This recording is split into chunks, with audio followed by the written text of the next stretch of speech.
कल की क्लास में हमने एक्सोथर्मिक रिएक्शन और एंडोथर्मिक रिएक्शन का पूरा कायदे से कहानी समझ ली थी, ठीक है ना। उसके बाद आगे हम लोग बढ़े तो हीट कैपेसिटी को हम लोगों ने स्टार्ट किया था और हीट कैपेसिटी की मैंने डेफिनेशन भी लिखवा दी थी, ठीक है ना, लिखी थी ना सब लोगों ने। The amount of heat required to raise the temperature of a substance through 1 degree Celsius, through 1 degree Celsius. अब ये बहुत ज्यादा ध्यान देने वाली बात है। मैंने कल कहा था कि इस पर कल डिस्कशन करेंगे, अभी तक मैंने डिस्कशन नहीं किया था, है ना।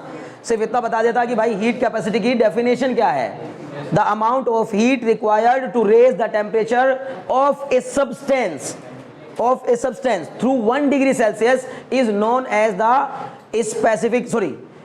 as heat capacity of that substance or that system. Simple, ठीक है ना। किसी भी एक सिस्टम के बारे में बात करेंगे या किसी एक पर्टिकुलर सब्सटेंस के बारे में बात करेंगे या किसी एक पर्टिकुलर सैंपल ऑफ सब्सटेंस के बारे में बात करेंगे, ठीक है ना, तो कहा जाएगा हीट कैपेसिटी। बार बार कह रहा हूं, बहुत ध्यान दीजिएगा, आपको नहीं समझ में आ रहा मैं क्यों इतना जोर दे रहा हूं। जैसे हीट कैपेसिटी, अगर मैं आपसे पूछूंगा बताओ हीट कैपेसिटी एक इंटेंसिव प्रॉपर्टी है या एक्सटेंसिव प्रॉपर्टी, तो उससे पहले आपके सामने सवाल उठेगा कि इंटेंसिव प्रॉपर्टी किसे कहते हैं और एक्सटेंसिव किसे कहते हैं। याद होगा, भूले तो नहीं है ना। इंटेंसिव मतलब independent of mass, independent of amount of the substance और मास कह सकते हैं, ठीक है ना। और एक्सटेंसिव मतलब dependent on the mass of the substance. Clear है ना, बहुत अच्छे। तो इंटेंसिव और एक्सटेंसिव में से अगर आपसे कुछ सवाल करेगा कि बताओ हीट कैपेसिटी इंटेंसिव है या एक्सटेंसिव है, ठीक है ना, तो क्या जवाब दोगे? मास पे डिपेंड नहीं करती, करती है, मास पे डिपेंड करती है, ठीक है ना। हीट कैपेसिटी मास पे डिपेंड करती है, इसलिए हीट कैपेसिटी कैसी हो गई? Extensive property. मास पे डिपेंड करने वाली कोई भी प्रॉपर्टी क्या कहलाएगी? Extensive property. अब उसको पहले बड़े गौर से समझो, क्यों कह रहा हूं ऐसा कि मास पे डिपेंड करती है, ठीक है। बड़े ध्यान सुनो, क्योंकि हीट कैपेसिटी का मतलब, बार बार कह रहा हूं, किसी एक पर्टिकुलर सिस्टम की, पूरे सिस्टम की होती है हीट कैपेसिटी। जैसे मैंने बोला what is the heat capacity of this marker, तो heat capacity of this marker का मतलब ये हुआ इस मार्कर का पूरे का, ये नहीं कि इसके किसी एक हिस्से का, इस पूरे मार्कर का टेम्परेचर जब तक 1 डिग्री सेल्सियस राइज ना हो जाए तब तक हम इसको हीट देते रहेंगे। मतलब मान लो कि अभी इसका टेम्परेचर कितना है 24 डिग्री सेल्सियस और मैं इसको गर्म करना शुरू करूं तो 24 से बढ़कर के वो कितना हो जाएगा 25, लेकिन पूरे का पूरे सिस्टम का टेम्परेचर जब तक 1 डिग्री सेल्सियस राइज ना कर जाए, यानी आप इसको यहां से छू के देखें, चाहे यहां से थर्मामीटर यहां लगाएं चाहे यहां लगाएं, 25 पूरे का क्या हो जाना चाहिए? 24 से बढ़कर 25। तो अगर 24 डिग्री सेल्सियस से बढ़ के पूरे मार्कर का टेम्परेचर 25 डिग्री सेल्सियस हो गया तो समझ जाओ कि वो जितनी हीट मैंने इसको दी उस काम को करने के लिए, मतलब इसका टेम्परेचर 24 डिग्री सेल्सियस से बढ़ाकर 25 डिग्री सेल्सियस करने के लिए जितनी हीट मैंने इस मार्कर को दी है वो हीट ही कहलाएगी इस मार्कर की हीट कैपेसिटी। अब बात समझ में आई? इसका मतलब इस मार्कर की बात हो रही है। अब क्लियर है? इसी तरह मैं कहूंगा इसकी हीट कैपेसिटी, तो ये तो दोनों बिल्कुल सिमिलर हैं, तो हो सकता है कि दोनों की सेम आ जाए क्योंकि इनमें मटेरियल भी सेम है और इनकी शेप और साइज और सब कुछ मामला सब कुछ सेम है, तो मैं कह सकता हूं दोनों की हीट कैपेसिटी सेम होगी। बट ये अलग है, देखिए इसमें और इसमें फर्क हो गया। यहाँ पर क्या है, यहाँ कैप दिख रही है लेकिन यहाँ पर मतलब कुल मिला जुला कर मटेरियल डिफरेंट दिख रहा है। तो अगर इसके मटेरियल की बात करेंगे तो उसका मटेरियल अलग होने की वजह से या इसका अमाउंट अलग होने की वजह से इसकी जो हीट कैपेसिटी होगी वो अलग होगी। सिंपल, नहीं समझे? मतलब हीट कैपेसिटी 1 ग्राम 2 ग्राम 10 ग्राम की नहीं होती, पूरी बॉडी की होती है, पूरी बॉडी की हीट कैपेसिटी होती है। अगर मैंने फिर कहा मेरी पूरी बॉडी का टेम्परेचर 1 डिग्री सेल्सियस राइज करने में जितनी अमाउंट ऑफ हीट की मुझे रिक्वायरमेंट होगी, मतलब मैं जो अमाउंट ऑफ हीट एब्जॉर्ब करूंगा अपनी पूरी बॉडी के टेम्परेचर को कितना राइज करने के लिए, 1 डिग्री सेल्सियस राइज करने के लिए, वो अमाउंट ऑफ हीट कहलाएगा मेरी बॉडी की हीट कैपेसिटी। मेरी बॉडी की हीट कैपेसिटी समझ में आ रही है? पूरी बॉडी की हीट कैपेसिटी। क्लियर? मैंने बोला इस चेयर का टेम्परेचर 1 डिग्री सेल्सियस राइज करने के लिए जितनी हीट चाहिए होगी वो कहलाएगी इस चेयर की हीट कैपेसिटी। अब जरा मुझे बताओ कि ये मटेरियल की नेचर पे डिपेंड करेगी क्या? करेगी, लेकिन साथ ही साथ मटेरियल के अमाउंट पर भी डिपेंड करेगी। भाई वही चेयर अगर आपने, फिर एक और बात कहता हूं, मान लीजिए 1 बाल्टी पानी की बात कर रहा हूं, तो 1 बाल्टी पानी की हीट कैपेसिटी कितनी है? अगर मैंने ये पूछा आपसे कि बताओ 1 बाल्टी पानी की हीट कैपेसिटी कितनी है, तो आप कहेंगे भैया इस 1 बाल्टी पानी के टेम्परेचर को 1 डिग्री सेल्सियस राइज करने के लिए जितनी हीट देनी पड़ेगी वही समझ लीजिए इस 1 बाल्टी पानी की क्या है? हीट कैपेसिटी है। क्लियर है? लेकिन अब अगर 1 बाल्टी पानी हो और उस मतलब 1 बाल्टी पानी लिया 20 लीटर वाली बाल्टी में और 1 लीटर पानी लिया 5 लीटर वाली बाल्टी में, तो क्या दोनों का टेम्परेचर 1 डिग्री सेल्सियस बढ़ाने के लिए सेम अमाउंट ऑफ हीट देनी पड़ेगी? नहीं, 5 किलोग्राम या 5 लीटर वाली बाल्टी को कम हीट देनी पड़ेगी और 20 लीटर वाली बाल्टी के पानी को 1 डिग्री बढ़ाने के लिए ज्यादा हीट देनी पड़ेगी। सिंपल सी बात होगी। इसका मतलब अमाउंट पे डिपेंड कर रही है, ठीक है ना? समझ में आ रही बात? तो amount of heat required to raise the temperature of a body और ए सब्सटेंस और a sample of a system through 1 degree Celsius और 1 kelvin is known as heat capacity. बोलो इतनी बात समझ में आ गई कि नहीं आ गई?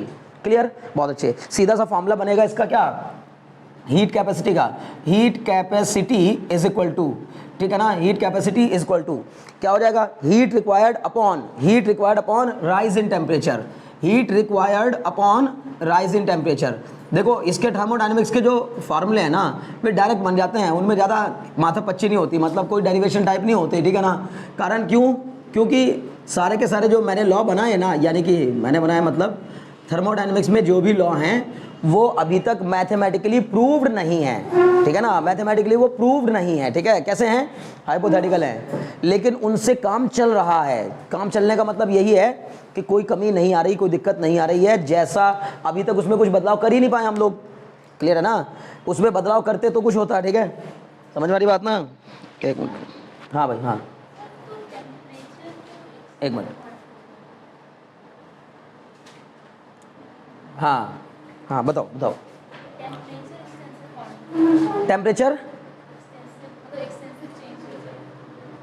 समझ नहीं पा रहा हूँ,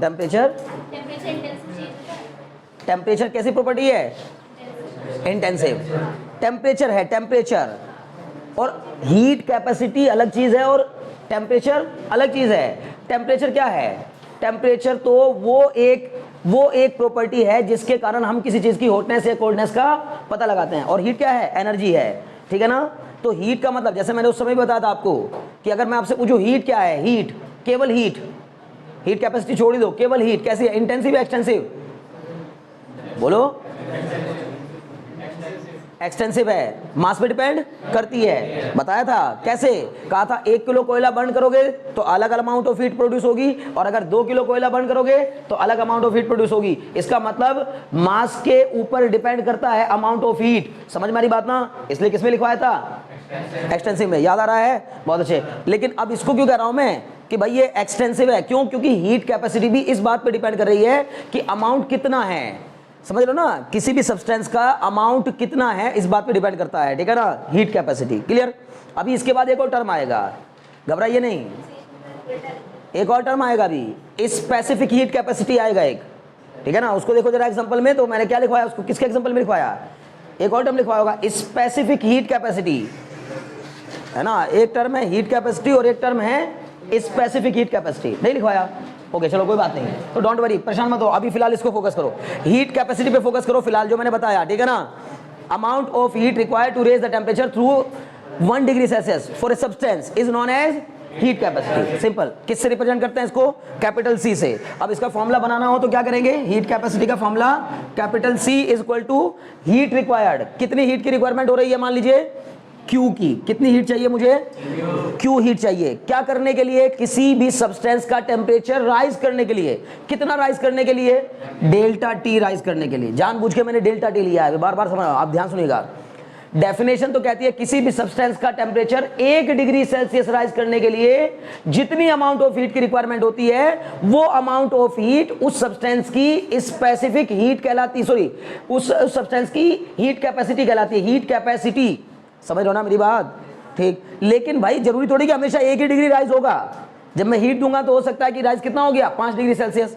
अब आप मेरी बात को ध्यान समझो, अगर मैंने आपसे कहा, मैंने आपको एक सैंपल ऑफ वाटर दिया और उस सैंपल ऑफ वाटर का टेम्परेचर मैंने आपको कहा जाओ उसको गर्म करो, आपने उसको गर्म किया, गर्म करने का मतलब है हीट दे रहे हो, आप उसको हीट देते जा रहे हो, आपने देखा शुरुआत में उसका टेम्परेचर था 20 डिग्री सेल्सियस, कुछ देर के बाद उसका टेम्परेचर, उस पानी के उस सैंपल का टेम्परेचर हो गया 25 डिग्री सेल्सियस, कितना हुआ 25 डिग्री सेल्सियस, तो 1 डिग्री पर रुका नहीं ना, जब आप हीट देते जाओगे तो 1 डिग्री पर रुक थोड़ी जाएगा कि भैया 1 डिग्री हो गया, हीट कैपेसिटी कंप्लीट हो गई, बस आप आगे नहीं बढ़ो, नहीं, तो आपने उसको बढ़ा दिया 20 डिग्री सेल्सियस से बढ़ा के कितना कर दिया 25 डिग्री सेल्सियस, मतलब टोटल राइज इन टेम्परेचर कितना आया 5 डिग्री सेल्सियस, 5 डिग्री सेल्सियस, समझ में आ गई बात। अब आपने पता कर लिया कि भैया मैंने इसको हीट कितनी दी है, क्लियर। अब लेकिन अगर आपको देखना है पर डिग्री सेल्सियस कितना हीट देनी पड़ी, तो अगर आपको मान लो कि उस 5 डिग्री को राइज करने के लिए 400 किलो जूल देनी पड़ी थी, 400 किलो जूल, 5 डिग्री राइज करने के लिए कितनी देनी पड़ी थी, 400 किलो जूल। तो इसका मतलब 1 डिग्री राइज करने के लिए उसी सब्सटेंस का टेम्परेचर 1 डिग्री राइज करने के लिए कितनी देनी पड़ेगी? 80 किलो जूल। समझ में आ रही बात ना? तो इसका मतलब उस सब्सटेंस की जो हीट कैपेसिटी होगी ना वो 80 किलो जूल होगी। समझ में आ रही बात ना? हीट कैपेसिटी होगी वो कितनी होगी? 80 किलो जूल। बात ये है सिंपल सी। अब बात समझ में आ गई? बहुत अच्छे। तो इसका मतलब सीधे से फॉर्मूला क्या बन गया? आ गया कि टोटल हीट जितने की रिक्वायरमेंट हुई वो टोटल हीट अमाउंट अपॉन में राइज इन टेम्परेचर। मैं यहाँ देखो राइट लिख के बनाऊं, ठीक है ना? राइज इन टेम्परेचर, ठीक है ना? Rise in temperature. तो फॉर्मूला क्या बन गया? C equal to Q upon delta T. यहां से फॉर्मूला बन जाएगा Q equal to C delta T. C delta T simple. यानी अगर आपको किसी सब्सटेंस का हीट कैपेसिटी बता दी गई हो, हीट कैपेसिटी बता दी गई हो कि भाई इस सैंपल की हीट कैपेसिटी इतनी है और आपसे कहा जाए बताओ 5 डिग्री सेल्सियस राइज करने के लिए कितनी हीट देनी पड़ेगी, तो हीट कैपेसिटी आपको क्वेश्चन में दे रखी है, डेल्टा टी आपको उसने दे दिया 5 डिग्री सेल्सियस, तो आप क्या कर दोगे? फॉर्मूला लगा करके Q की वैल्यू निकाल दोगे। लेकिन ये किसी भी, मैं बार बार करो, किसी भी सब्सटेंस के लिए है। क्लियर? आप मेरी बात सुनना ध्यान से। किसी गांव के एक छोटे तालाब की हीट कैपेसिटी और इंडियन ओशन की हीट कैपेसिटी सेम होगी क्या? नहीं भैया, बहुत ज्यादा डिफरेंस आ जाएगा, बहुत ज्यादा डिफरेंस। एक छोटे तालाब का टेम्परेचर 1 डिग्री राइज करने के लिए कम अमाउंट ऑफ हीट की रिक्वायरमेंट होगी और इंडियन ओशन बहुत बड़ा है, उसका टेम्परेचर 1 डिग्री पूरे का टेम्परेचर 1 डिग्री बढ़ाने के लिए बहुत ज्यादा अमाउंट ऑफ हीट चाहिए होगा। क्लियर है इतनी बात ना? तो इसका मतलब अमाउंट ऑफ अलग अलग चीजों की हीट कैपेसिटी अलग अलग होती है। डिफरेंट सब्सटेंस की हीट कैपेसिटी अलग अलग होती है, डिफरेंट होती है। मतलब मेरी हीट कैपेसिटी अलग, इस चेयर की हीट कैपेसिटी अलग, आपकी हीट कैपेसिटी अलग और किसी भी और दूसरी चीज की हीट कैपेसिटी अलग। और जरूरी नहीं कि केवल ये आप पानी के लिए ही बात कर रहे हैं, किसी भी चीज के लिए है। प्लास्टिक का कोई एक सैंपल लिया आपने, प्लास्टिक की कोई एक बॉटल है जो कि धूप में पड़ी हुई है, लेकिन धूप में पड़ी होने का मतलब सुबह जब सूरज नहीं निकला था तब धूप में नहीं थी, ठीक है? तो आप उस समय का टेम्परेचर नाप लो, फिर धूप निकलने के बाद का टेम्परेचर नापो। 1 डिग्री राइज होने पर जितनी अमाउंट ऑफ हीट उसने एब्जॉर्ब कर ली होगी वो अमाउंट ऑफ हीट उसकी क्या कहलाएगी? हीट कैपेसिटी 1 डिग्री राइज के लिए। और बोलो इतने में कोई डाउट हो तो? क्लियर हो गया? बहुत अच्छे। तो अब देखो इसके बाद हम लोग बताएं, एक नया टर्म आएगा स्पेसिफिक। बस इतना ही है, इस पर इतनी ज्यादा चर्चा करने की जरूरत नहीं है। इसके अगला जो टर्म है वो बहुत ज्यादा इंपॉर्टेंट है, specific heat capacity. Specific heat capacity, समझ में मेरी बात को? स्पेसिफिक हीट कैपेसिटी अगला टर्म है। 3 टाइप की कैपेसिटी है कुल मिला जुला करके, एक है हीट कैपेसिटी, एक है स्पेसिफिक हीट कैपेसिटी और एक है मोलर हीट कैपेसिटी। इन तीनों पर आज चर्चा होनी है और बहुत कायदे के क्वेश्चंस हैं। और फिर इसके बाद 2 टॉपिक और हैं, उन 2 पे चर्चा होनी है, लेटेंट हीट ऑफ वेपराइजेशन और लेटेंट हीट ऑफ फ्यूजन। समझ में आ रही बात ना? ये 2 टॉपिक और ये 5 मिला करके, ये 5 जो टर्म है ना, ये 5 मिला करके आपको बताते हैं किसी भी सब्सटेंस के अंदर जाने वाली अमाउंट ऑफ हीट, मतलब कोई सब्सटेंस कितनी हीट एब्जॉर्ब कर रहा है या कितनी हीट इवॉल्व कर रहा है, कब, जब वो अपनी नेचर को चेंज कर रहा होता है, क्या पा करके, या तो हीट पा करके या तो हीट को अपने अंदर से निकाल करके। ठीक है ना? क्लियर है? तो इन सब पे फोकस करके ध्यान समझना है। अगला टॉपिक डालिए, स्पेसिफिक हीट कैपेसिटी। ठीक है ना? इसको लिख लो पहले तो, हीट कैपेसिटी का फॉर्मूला लिख लो। कल तो डेफिनेशन तो लिखवाई दी थी, ठीक है ना? तो बस अब फॉर्मूला लिख लो सीधे, heat required upon rise in temperature, और फॉर्मूला लिख लेना, ठीक है ना? Q equal to C delta T।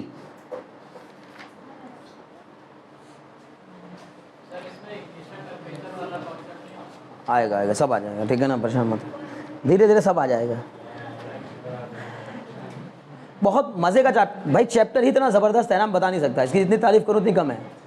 इसमें इतने ज्यादा कॉन्सेप्ट है ना सीखने के लिए, तो बहुत ज्यादा कॉन्सेप्ट हैं, और इन सारे के सारे कॉन्सेप्ट को सीखने के बाद भी आपको यही डर लगता रहेगा कि मेरा पूरा हुआ कि नहीं हुआ, और हो भी नहीं सकता। क्यों नहीं हो सकता? क्योंकि थर्मोडायनेमिक्स अकेला एक चैप्टर है हमारे पास, हालांकि फिजिक्स में भी और केमिस्ट्री में भी है, लेकिन यही चैप्टर आगे चल करके पूरी पूरी ब्रांच खोल देता है। आगे जा करके मैकेनिकल इंजीनियरिंग की ब्रांच में आधा बोल वाला समझो इसी टॉपिक का है, बस समझ गए? मैकेनिकल इंजीनियरिंग में आधा बोल वाला तो है न्यूटन का, ठीक है ना, और आधा बोल वाला है थर्मोडायनेमिक्स का, ये समझ लो। तो मैकेनिकल इंजीनियरिंग इसलिए मैं मुझे और भी ज़्यादा मज़ा आ रहा है उसको बताने में चीज़ों को, क्योंकि मैकेनिकल इंजीनियरिंग में आपको पढ़ना किसके बारे में है? इंजन के बारे में पढ़ना होता है। और इंजन में 2 चीज़ें होती हैं, मतलब एक तो ताकत कितनी लगाएगा, गाड़ी को कितने खींच लेगा, कैसे खींचेगा, कितना फोर्स लगाएगा, सब चीज़ें आती हैं, वो न्यूटन हो गया। और यहाँ पर थर्मोडायनेमिक्स मतलब कैसे उसको चलाएंगे, कौन फ्यूल देना पड़ेगा, कितना फ्यूल देना पड़ेगा, सब चीज़ें इसमें आ गई। समझ गए ना? जल्दी से एक बार आप स्पेसिफिक लिखो, आपको खुद ही मजा आ जाएगा। अभी न्यूमेरिकल कराएंगे ना इन तीनों टॉपिक को पूरा करने के बाद स्पेसिफिक हीट कैपेसिटी और मोलर हीट कैपेसिटी को करने के बाद हम न्यूमेरिकल करेंगे, तब समझ में आएगा ना। हमेशा मजा तभी आता है जब एक बार न्यूमेरिकल करते हैं हम लोग। न्यूमेरिकल करने से ना क्लियर हो जाती है चीज़, अच्छा ये इसलिए पढ़ रहे थे, ये कारण था, ऐसे क्वेश्चंस बनेंगे, ठीक है ना? हो गया, ये हो गया, बहुत अच्छा। हेडिंग डालिए, specific heat capacity. Specific heat capacity ठीक है, देखो इसमें स्पेसिफिक हीट कैपेसिटी, ठीक, देखो it is defined as the amount of heat required, it is defined as the amount of heat required, it is defined as the amount of heat required to raise the temperature, it is defined as the amount of heat required to raise the temperature of 1 gram of a substance, the amount of heat required to raise the temperature of 1 gram of a substance through 1 degree Celsius or 1 Kelvin. It is defined as the amount of heat required to raise the temperature of 1 gram of a substance. अब यहाँ देखिए, यहाँ बदला है ना, to raise the temperature of 1 gram of a substance through 1 degree Celsius or 1 Kelvin. क्या मतलब है इस बात का? किसी भी सब्सटेंस के 1 ग्राम का, किसी भी सब्सटेंस के 1 ग्राम का, अब यहाँ स्पेशली बात आने लगी है 1 ग्राम की, तब वहाँ बात 1 ग्राम की नहीं थी हो रही थी कि पूरी बॉडी का, जैसे मैंने कहा था इस मार्कर का हीट कैपेसिटी, तो पूरे मार्कर का टेम्परेचर बढ़ाना है 1 डिग्री सेल्सियस, इसके 1 ग्राम का नहीं। लेकिन अगर मैंने बात की है स्पेसिफिक हीट कैपेसिटी की, तो किसी भी सब्सटेंस के 1 ग्राम मास का टेम्परेचर 1 डिग्री सेल्सियस राइज करने के लिए जितना अमाउंट ऑफ हीट की रिक्वायरमेंट होती है उसी को कहा जाता है क्या? Specific heat capacity. समझ में आ रही बात? बहुत अच्छे। थ्रू 1 डिग्री सेल्सियस और 1 kelvin is called specific heat capacity, है ना। थ्रू 1 डिग्री सेल्सियस और 1 kelvin is called specific heat capacity, और स्पेसिफिक हीट कैपेसिटी और सिंपली स्पेसिफिक हीट। बार बार आप कैपेसिटी नहीं बोलेंगे, बस अगर कहीं स्पेसिफिक हीट लगा भी देखा तो भी यही होगा, ठीक है ना। और सिंपली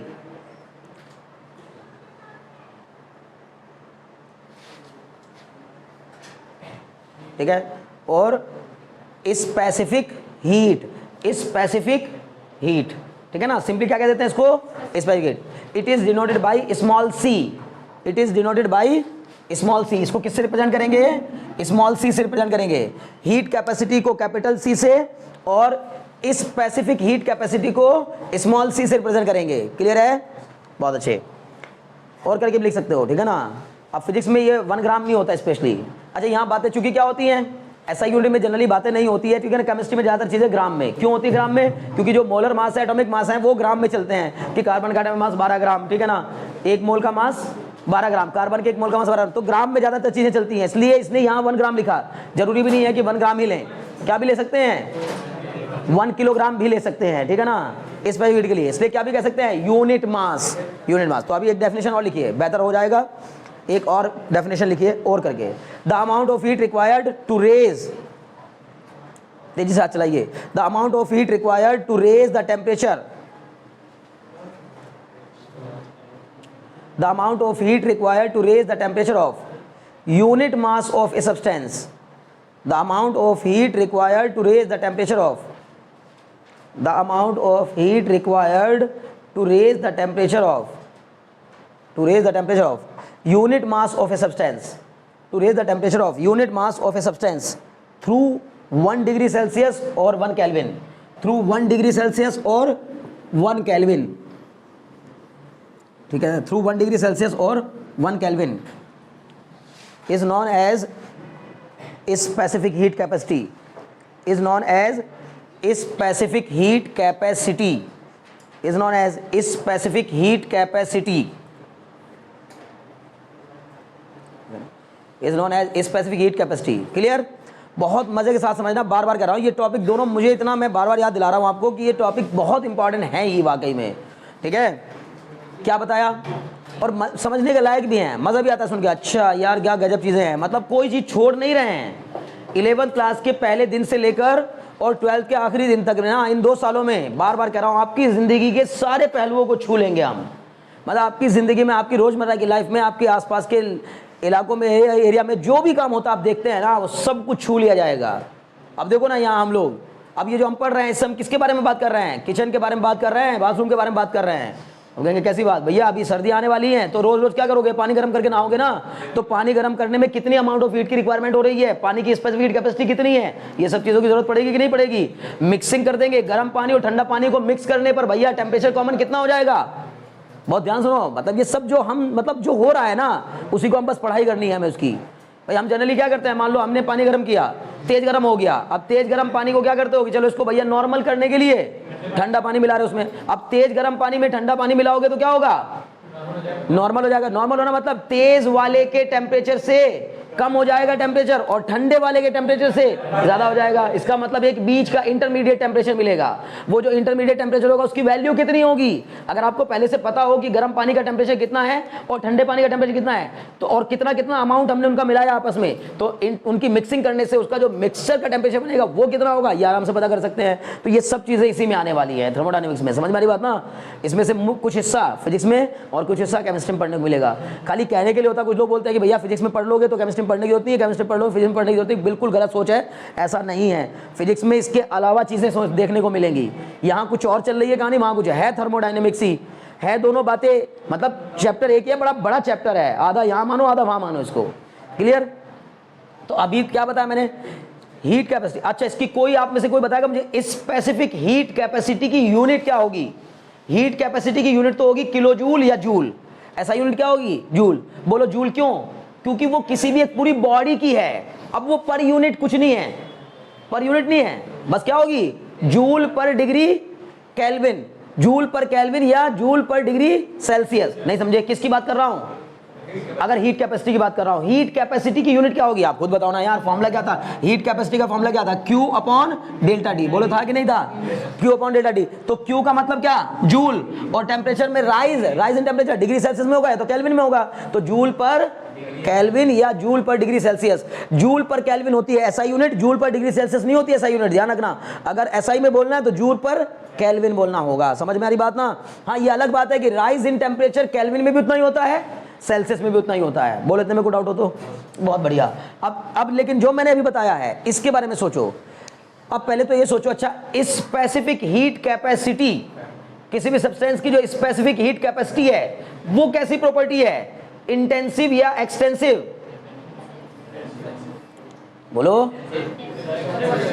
वो तो इंटेंसिव होगी ना, वो इंटेंसिव होगी जबकि इसके फॉर्मूले में मास आएगा। यही तो उल्टा है कहानी, मतलब अजीब सा मतलब लगती है। ये नहीं सोचना है कि फॉर्मूले में, जिसके फॉर्मूले में मास आ गया वो इंटेंसिव, वो सॉरी एक्सटेंसिव, और जिसमें मास नहीं है वो इंटेंसिव, ऐसा कुछ भी नहीं होता। देखना यह प्रैक्टिकली कौन मास पे डिपेंड कर रहा है, प्रैक्टिकली कौन डिपेंड कर रहा है, कौन नहीं कर रहा है।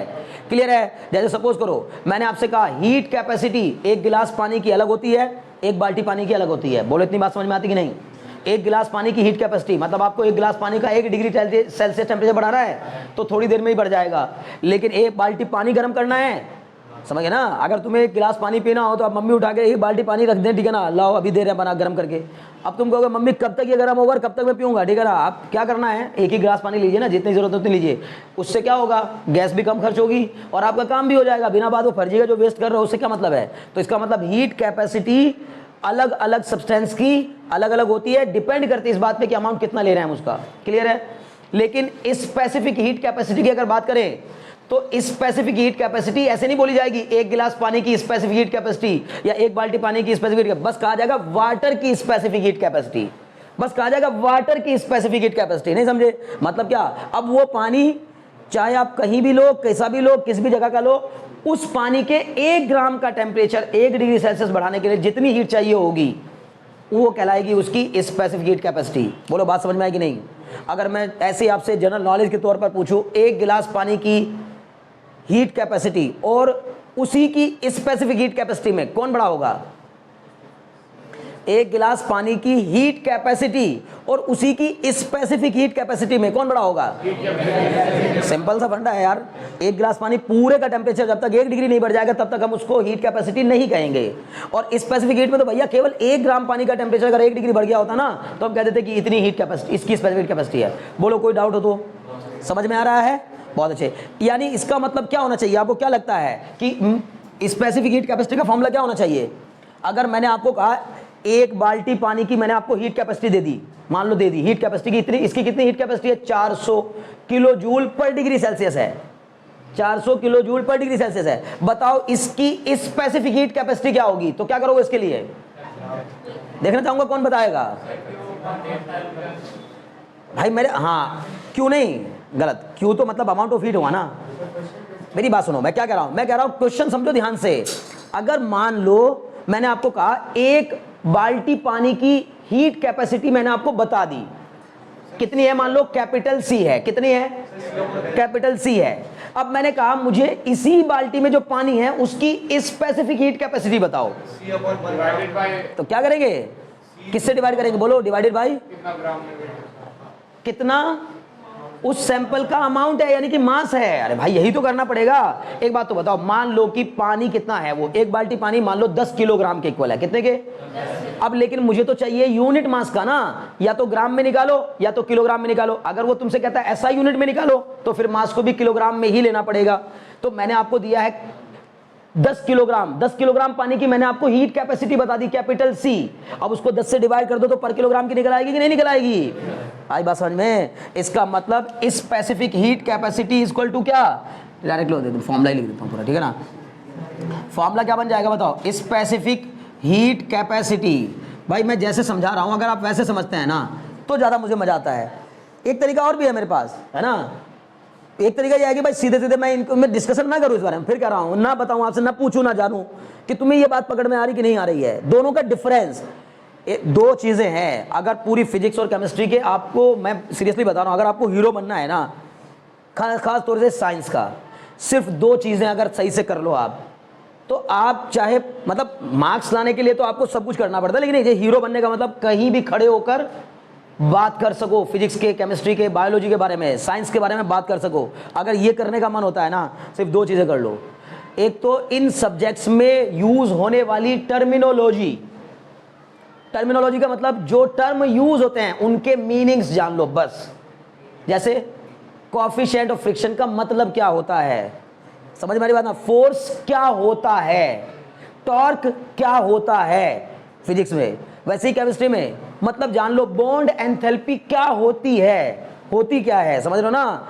रेजोनेंस क्या होता है, हाइब्रिडाइजेशन क्या होता है, समझ लो ना मेरी बात। एक तो ये जान लो, और फिर एक इसी के साथ साथ क्या जान लो, थोड़े से बस क्या जान लो, डिफरेंस। मतलब 2 चीजों के बीच में डिफरेंशिएट करना सीख जाओ।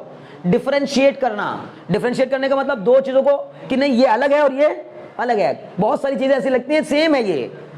जैसे कई बार मैं तुम्हारा भ्रम तोड़ता हूं कि तुम ऐसा मान रहे थे, तुम्हें लग रहा था ऐसा होगा, ये ऐसा नहीं होता, ठीक है ना। समझ में आ रही बात ना।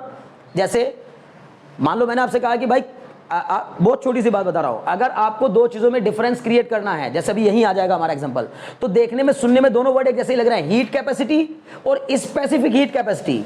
बस नाम ही तो बदल दिया, लेकिन शुरू में स्टेटमेंट भी जो बहुत ही ज्यादा मतलब साधारण स्टूडेंट होते हैं ना, जो मतलब ज्यादा दिमाग नहीं लगाते, वो यही सोचते हैं the amount of heat required, वहां भी है the amount of heat required, यहाँ भी है। ऐसा कुछ नहीं है। एक बहुत छोटा सा टर्म, यहाँ पर एक लाइन का डिफरेंस है छोटा सा, क्या कि वो है पूरे सब्सटेंस की हीट कैपेसिटी और ये है केवल पर ग्राम या पर किलोग्राम की हीट कैपेसिटी। अब ये 2 बातों में आपने अगर डिफरेंस समझ लिया तो आपको पूरी कहानी समझ में आ जाएगी। बात समझ में आ रही ना।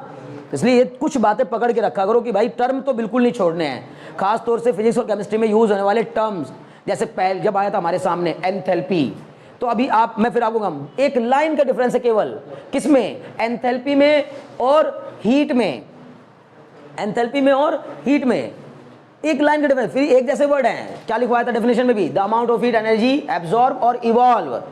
लेकिन फिर ये हीट एनर्जी एब्जॉर्ब और इवॉल्व को ही अगर एंथैल्पी कहा जाता है तो फिर क्यों ना हम लोग, या एंथैल्पी चेंज कहा जाता है तो फिर क्यों हम हीट पढ़ रहे हैं, सीधे एक ही टर्म पढ़ लेते बस एंथैल्पी। नहीं, डिफरेंस है, समझ गए ना। क्योंकि कोई जरूरी नहीं है कि कोई केमिकल चेंज के लिए ही हम हीट की बात करेंगे। हीट तो नॉर्मल सिचुएशन में भी बात होती है, तो हीट एक अलग टर्म हो गया और एंथैल्पी चेंज एक अलग टर्म हो गया, समझ गए ना। हाँ, ये अलग बात है, काफी एक दूसरे से मिलते जुलते हैं, आप एक दूसरे से उनका रिलेशन है, समझ गए ना, रिलेशन है। तो ये बात समझने वाली है, ठीक। वैसे यहां पे आ जाओ, स्पेसिफिक हीट कैपेसिटी का फॉर्मूला क्या हो जाएगा, specific heat capacity is equal to heat required. क्या होगा बताओ, आप खुद ही जान रहे होंगे, हीट रिक्वायर्ड अपॉन क्या लिखोगे, upon rise in temperature, upon rise in temperature. ये क्या भैया, ये तो कुछ भी नहीं किया आपने, वही लिख दिया।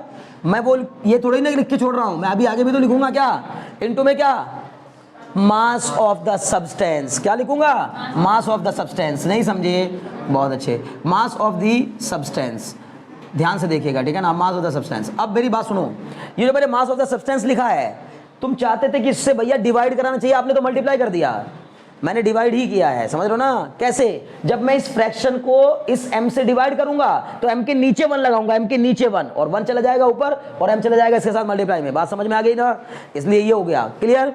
या फिर बहुत बेसिक वे में अगर फॉर्मूला बनाना चाहे तो क्या भी लिख सकते हैं, कैपिटल C अपॉन, या चलो एक बार पहले फॉर्मूला बनाते हैं, क्यू सी इक्वल टू, बताओ, हीट रिक्वायर्ड मतलब heat given to the system, heat given to the system कितनी हो गई? Q अपॉन में राइज इन टेम्परेचर कितना हो गया? डेल्टा T, और मास ऑफ द सब्सटेंस कितना हो गया? M। यहां से एक फॉर्मूला बन के आएगा बहुत बेहतरीन सा, MC डेल्टा T। बहुत ध्यान रखना, लेकिन ये C स्मॉल है, इतना ही डिफरेंस है बस इसमें। स्मॉल c मतलब स्पेसिफिक हीट, स्पेसिफिक। अच्छा, इसको स्पेसिफिक क्यों कह रहे हैं? क्योंकि भैया आपने ना अब इसको स्पेसिफाई कर दिया है कि ये 1 ग्राम के लिए है स्पेशली। अब ये नहीं कि किसी भी सब्सटेंस की जिसकी मन करे उसकी निकाल दो, नहीं, ठीक है ना, 1 ग्राम की है, स्पेसिफाई कर दिया, इसलिए इसके नाम के आगे क्या लगा दिया? Specific heat capacity. अब Q बराबर MC डेल्टा T में ये एक फॉर्मूला तो ये बन गया। अगर तुमसे कोई ये भी कह दे कि स्पेसिफिक हीट कैपेसिटी और हीट कैपेसिटी का रिलेशन बताओ, तो सिंपल सा तो है, स्मॉल c बराबर क्या ही है? Capital C upon m। बोलो है कि नहीं है? Small c equal to capital C upon m। अरे क्या करना है भाई, आपको अगर किसी चीज की हीट कैपेसिटी पता हो, आपको मान लो मेरी बॉडी की हीट कैपेसिटी पता है, सपोज कर लीजिए कि मैं कह रहा हूं मेरी बॉडी की हीट कैपेसिटी है 1000 किलो जूल पर डिग्री सेल्सियस। 1000 किलो जूल पर डिग्री सेल्सियस मतलब अगर मेरी बॉडी का टेम्परेचर 1 डिग्री सेल्सियस आपको बढ़ाना है तो आपको 1000 किलो जूल एनर्जी देनी पड़ेगी। और ये टेंशन मत लीजिए, जूल बहुत छोटा होता है, एनर्जी की बहुत छोटी यूनिट होती है जूल, इसलिए अक्सर किलो जूल में आता है। कल भी आपने देखा था कार्बन और ऑक्सीजन की रिएक्शन करा के कार्बन डाइऑक्साइड बना था, तो मैंने कहा था केवल 12 ग्राम कार्बन को कंबस्ट करने पर हमें 393.5 किलो जूल एनर्जी मिल जाती है। 393.5 किलो जूल थी वो, किलो जूल, अच्छा खासा बड़ा अमाउंट था वो। तो केवल एक 12 ग्राम कोयले से इतनी मिलती है, समझ गए ना? अभी कोई डाउट है? नहीं, बहुत अच्छे। उसी तरह से यहां पर भी बात समझनी है। तो मान लो मैंने कहा मेरी बॉडी की जो हीट कैपेसिटी वो कितनी है? 1000 किलो जूल पर डिग्री सेल्सियस। अब अगर मैं आपसे पूछूं बताओ मेरी बॉडी की स्पेसिफिक हीट कैपेसिटी कितनी है, हालांकि वो बॉडी की नहीं होती, वो कहा जाता है मेरी बॉडी जिस मटेरियल की बनी है उस मटेरियल की स्पेसिफिक हीट कैपेसिटी कितनी है, क्योंकि वो किसकी होती है? वो जैसे मैंने बोला वो specific heat capacity glass of water की या बकेट ऑफ वाटर की नहीं होती, स्पेसिफिक हीट कैपेसिटी वाटर की होती है, केवल वाटर की, समझ गए ना? तो इसी तरह मतलब वो ये नहीं कि मेरी बॉडी की और इनकी बॉडी की, नहीं, वो सिर्फ मटेरियल की होती है। अगर मेरे ही जैसे मटेरियल से किसी और की भी बॉडी बनी होगी ना तो उसकी भी स्पेसिफिक हीट कैपेसिटी उतनी ही होगी जितनी मेरी होगी। बात कुछ समझ में आ रही है? जिस मटेरियल की मेरी बॉडी बनी है अगर उसी मटेरियल की किसी और दूसरे व्यक्ति की बॉडी बनी होगी तो उसकी स्पेसिफिक हीट कैपेसिटी और मेरी स्पेसिफिक हीट कैपेसिटी सेम होगी, लेकिन हीट कैपेसिटी सेम नहीं होगी। हो सकता है उसका साइज बड़ा हो, मेरा साइज छोटा हो सकता है उसका साइज छोटा हो, मेरा साइज बड़ा हो। समझ में आ रही बात ना? तो इसका मतलब हीट कैपेसिटी साइज पे, मास पे, अमाउंट पे डिपेंड करती है, लेकिन स्पेसिफिक हीट कैपेसिटी साइज पे, शेप पे, अमाउंट पे डिपेंड नहीं करती। बात समझ में आ गई ना? जबकि स्पेसिफिक हीट कैपेसिटी के फॉर्मूले में m है और फिर भी हम कह रहे हैं m पे डिपेंड नहीं करता। समझ में आ रही बात ना? क्लियर हो रहा है? बहुत अच्छे। तो small c equal to capital C upon m। अगर मैंने कहा था, जैसे मैं आपको एग्जांपल दे रहा था कि मेरी बॉडी की अगर हीट कैपेसिटी कितनी है 1000 किलो जूल पर डिग्री सेल्सियस, तो बताओ मेरी स्पेसिफिक हीट कैपेसिटी कितनी होगी? तो आप मेरी बॉडी के मास से बस उस 1000 किलो जूल को क्या कर दोगे? डिवाइड कर दोगे। पहले से ही था वो 1000 किलो जूल पर डिग्री सेल्सियस, आपने मेरे मास से डिवाइड कर दिया तो बन जाएगा किलो जूल पर किलोग्राम पर डिग्री सेल्सियस। आई बात समझ में? पर केजी में आ जाएगी। अगर आपने मास को केजी में लिया, मेरे मास को ग्राम में लिया तो ग्राम में आ जाएगी। बात समझ में आ रही ना? तो इसकी यूनिट बताओ क्या हो जाएगी, है ना? इसकी यूनिट तो होती है जूल पर, ऐसा यूनिट बताता हूं, ठीक है ना, जूल पर केल्विन। हीट कैपेसिटी की यूनिट होती है जूल पर केल्विन और मास की यूनिट क्या होगी? किलोग्राम। तो ऐसा यूनिट की अगर हम बात करेंगे, ऐसा unit of specific heat capacity, ऐसा unit of specific heat capacity, तो बताओ मुझे जरा क्या आ जाएगी? बोलेंगे सर जूल पर किलोग्राम पर केल्विन, ठीक है ना, ऐसे लिखते हैं, पर किलोग्राम पर केल्विन। दोनों में डिफरेंस है, ये कैपिटल के और स्मॉल, ये केजी अलग अलग है भाई, केजी मतलब किलोग्राम और कैपिटल के मतलब केल्विन। क्लियर है? और क्या भी हो सकती है? और अनदर यूनिट जो कि ज़्यादातर केमिस्ट्री में यूज होती है वो क्या होती है?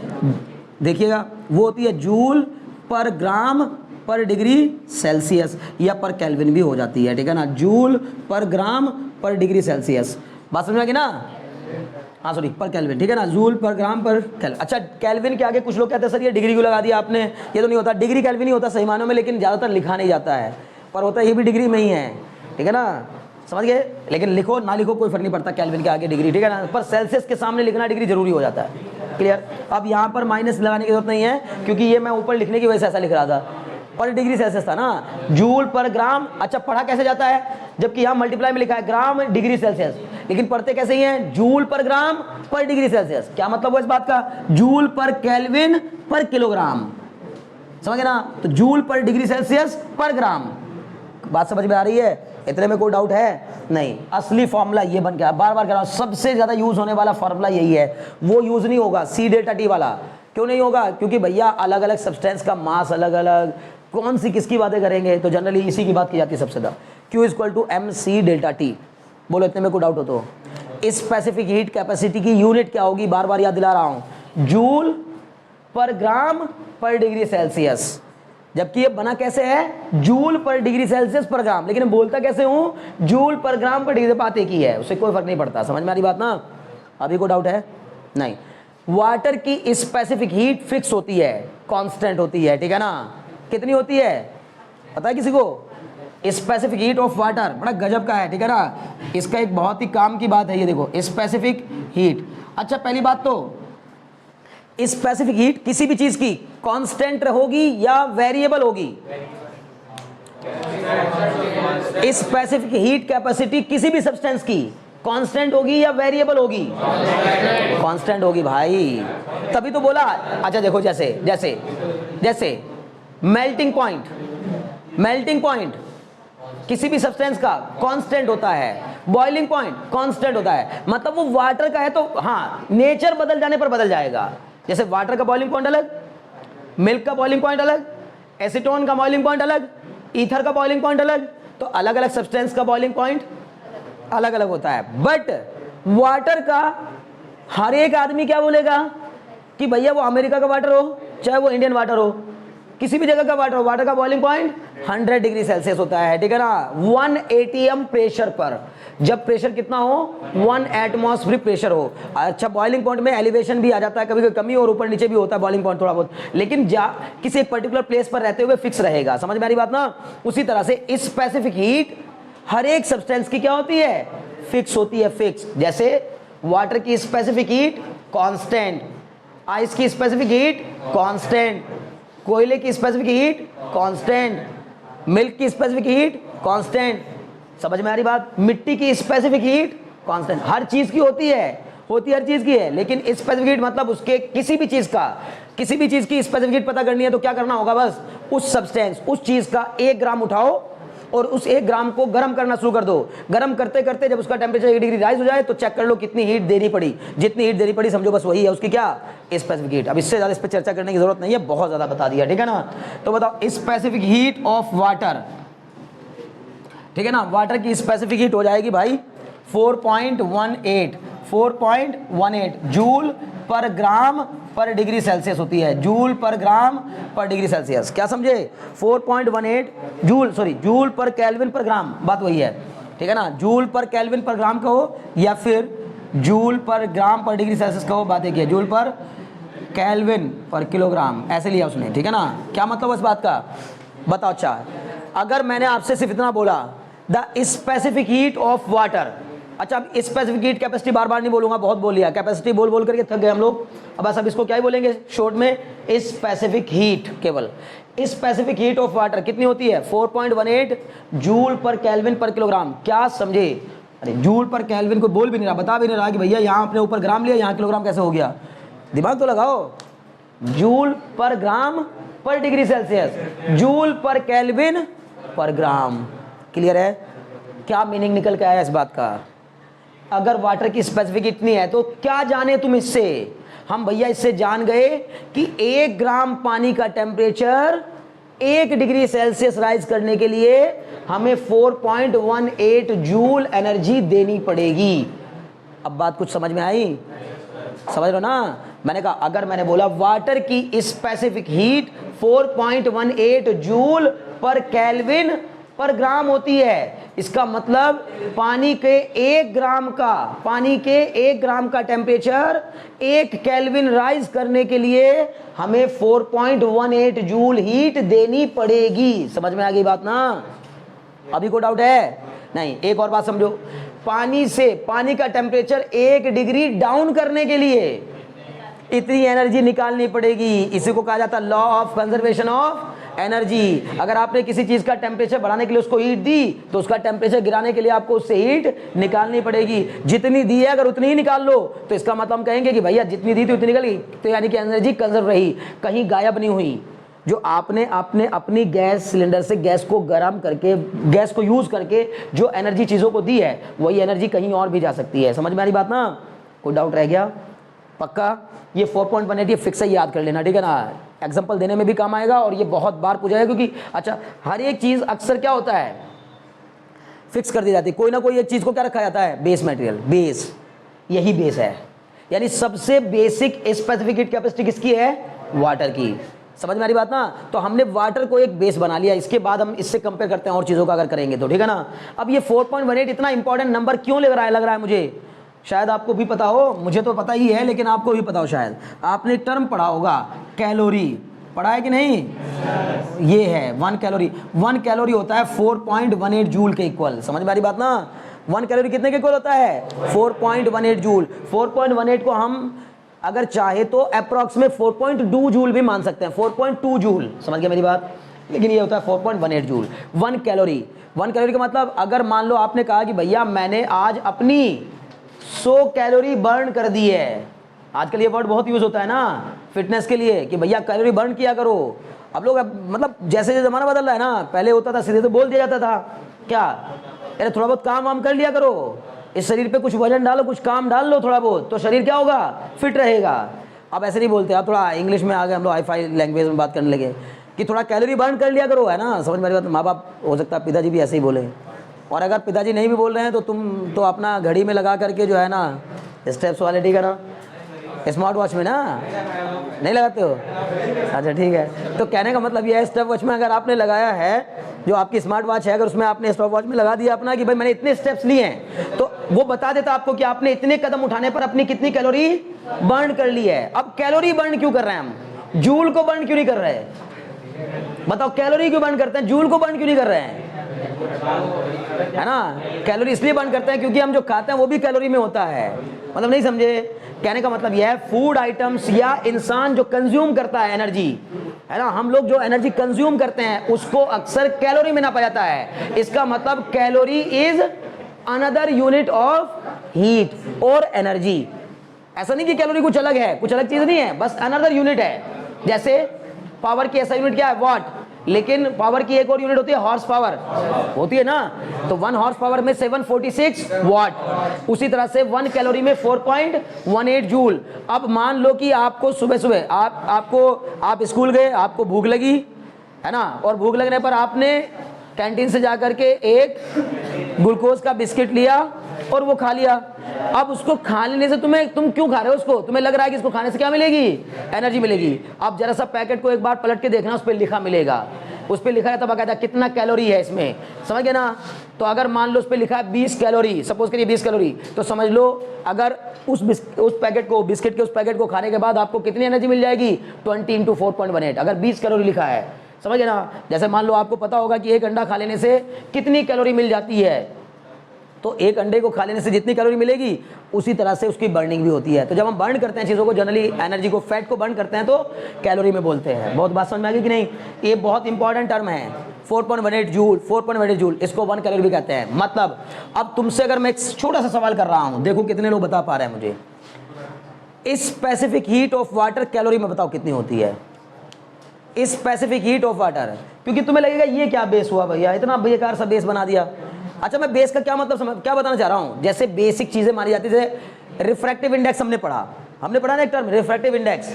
फिर हमने बोला कि एयर का रिफ्रैक्टिव इंडेक्स 1 होता है।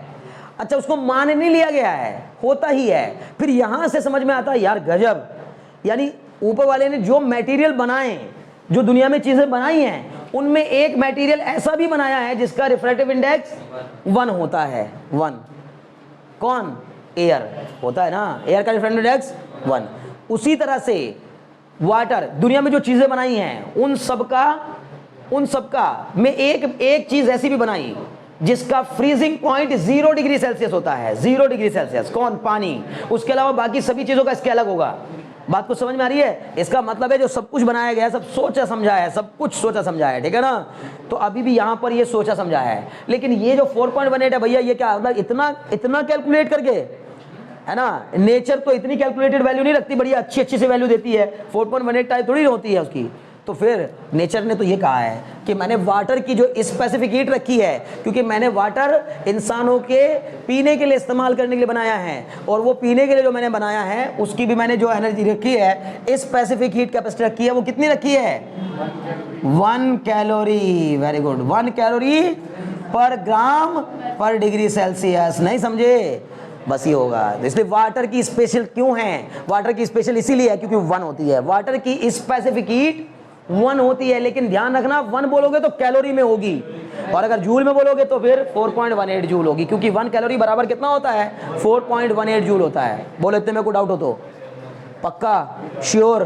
100%? बढ़ जाऊं आगे? बोलो इसमें कोई किसी तरह की क्वेरी हो तो बताओ जल्दी से, फिर नहीं तो आगे बढ़ेंगे। हाँ बच्चे। हाँ सुनो भाई, देखो एक बच्चे, हमने कितनी हीट दी है ये हमें कैसे जानकारी होगी, ठीक है ना। अमाउंट ऑफ हीट हमने कितना दिया है ये जानकारी कैसे होगी? तो हर चीज के बारे में हमें पता है। हमने हीट को ना नाप रखा है। हीट नापने के क्या तरीके हैं? जैसे मान लो मैंने कहा कोयले को बर्न करने से इतनी, हर एक फ्यूल की कैलोरीफिक वैल्यू होती है। क्या होती है? Calorific value. कैलोरीफिक वैल्यू का मतलब होता है कि इस फ्यूल को इतना बर्न करने से इतनी एनर्जी प्रोड्यूस होती है। क्लियर? अब जैसे हमने गैस सिलेंडर पे, आपने अपने किचन में पानी गर्म किया तो किचन में आप गैस के ऊपर, गैस स्टोव के ऊपर कर रहे हो, ठीक है ना। अगर वहां पे गर्म कर रहे हो तो फिर गैस जो आपके अंदर भरी हुई है एलपीजी, उस एलपीजी की कैलोरीफिक वैल्यू आपको पहले से पता होती है। अब हम जान लेंगे कि हमारी कितनी एलपीजी खर्च हो गई। अगर मान लो मेरा एलपीजी खर्च हो गया 100 ग्राम, तो मैं दिन जान लूंगा 100 ग्राम एलपीजी में कितनी कैलोरीफिक वैल्यू होती है, तो उसका अमाउंट ऑफ हीट मैं उसके 100 ग्राम को हीट में कन्वर्ट कर लूंगा। क्लियर? और हीट का अमाउंट मुझे पता चल जाएगा, और जब मुझे हीट का अमाउंट पता चल जाएगा तो वहां से मुझे स्पेसिफिक हीट पता चल जाएगी, ठीक है ना। चिंता मत करो, मिल जाएगा। अच्छा, एक रही बात इसकी, ज्यादातर वो आपको हीट दे करके सी नहीं पूछेगा। क्यों? क्योंकि लैब में टेस्टिंग कर करके हमने क्या पता लगा लिया। जैसे तुम सोच रही हो कि भैया ये पता कैसे चलेगा कितनी हीट देनी पड़ी हमें, है ना। तो लैब में हमने मोस्टली चीजों की टेस्टिंग कर करके पता क्या लगा लिया? स्पेसिफिक हीट पता लगा ली उन चीजों की। जैसे वाटर की स्पेसिफिक हीट क्या होती है वो हमें पता है, पहले से पता है ऑलरेडी, ठीक है ना। आइस की कितनी होती है वो हमें पहले से पता है, एल्कोहल की कितनी होती है हमें पता है, ईथर की कितनी होती है हमें पता है। समझ गए ना? अलग अलग सब्सटेंस की मटेरियल बदलते ही प्लास्टिक की कितनी होती है हमें पता है, लोहे की कितनी होती है हमें पता है। जरूरी नहीं कि पानी और अल्कोहल यही सब लेना है, लोहा भी हो सकता है। 1 ग्राम लोहे का टेम्परेचर 1 डिग्री सेल्सियस राइज करने में जितनी अमाउंट ऑफ हीट की रिक्वायरमेंट होगी वो लोहे की क्या कहलाएगी? स्पेसिफिक हीट कैपेसिटी कहलाएगी। बोलो बात समझ में आ गई कि नहीं? वो सब हमें पता है पहले से, तो वो तुमसे क्यों नहीं पूछेगा, मतलब सॉरी क्यों दे करके सी नहीं पूछेगा, बल्कि वो तुम्हें क्वेश्चन में सी देगा, क्योंकि वो फिक्स है, सी फिक्स है। पर आपका जो एक्सपेरिमेंट है वो फिक्स नहीं है। बोलो क्यों? किसी का मन है टेम्परेचर को 40 डिग्री बढ़ाने का, किसी का मन है टेम्परेचर को 2 डिग्री बढ़ाने का, तो 2 डिग्री और 40 डिग्री यहां, तो वो बोलेगा तुम्हें वेरिएशन इन टेम्परेचर देगा, स्पेसिफिक हीट देगा, अमाउंट ऑफ सब्सटेंस देगा, और फिर आपसे पूछेगा बताओ कितनी हीट की रिक्वायरमेंट होगी। आई बात समझ में? और अच्छे, तो क्या फॉर्मूला लगाएंगे? Q बराबर mc डेल्टा T।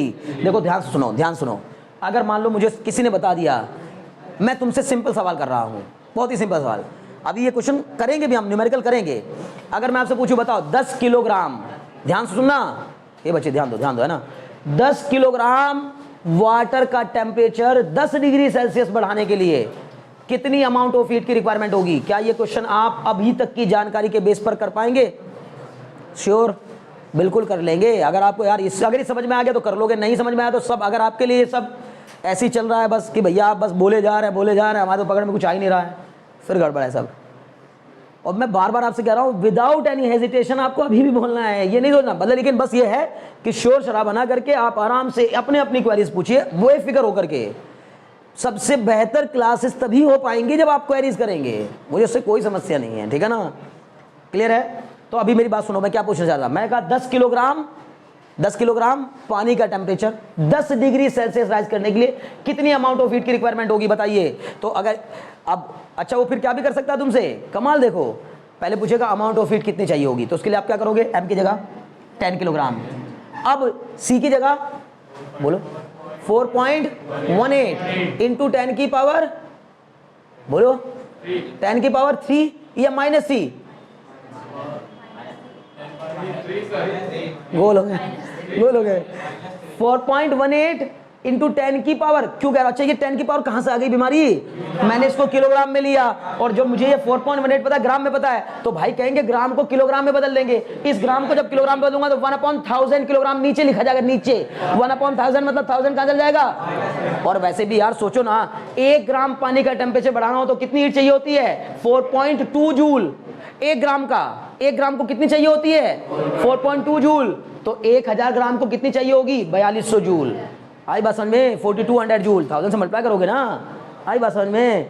इसीलिए मैं यहां बोल रहा था कि m रख दिया मैंने 10 किलोग्राम और c मैंने ले लिया 4.18 इंटू 10 की पावर 3 प्लस का 3 भाई, किलोग्राम में ज्यादा हो जाता है ना, क्लियर है, या नहीं समझ में आ रहा है, बहुत अच्छे। इंटू में क्या डेल्टा टी क्या कितना दिया था 10 डिग्री सेल्सियस में राइज और केल्विन में राइज सेम होता है, उसकी चिंता ना करना, समझ में आ रही बात, वो सेम होता है, राइज सेम होता है, लेकिन ऐसे नहीं कि 10 डिग्री और 10 केल्विन बराबर होते हैं, 10 डिग्री और 10 केल्विन बराबर नहीं होते, 10 डिग्री तो बोलो ना 283 केल्विन के इक्वल होता है, कितने के 283 केल्विन के, लेकिन 10 डिग्री राइज इन केल्विन और 10 डिग्री राइज इन सेल्सियस दोनों क्या होते हैं, सेम होते हैं, बिकॉज दोनों का जो डिवीजन होता है ना वो बराबर होता है, क्लियर है।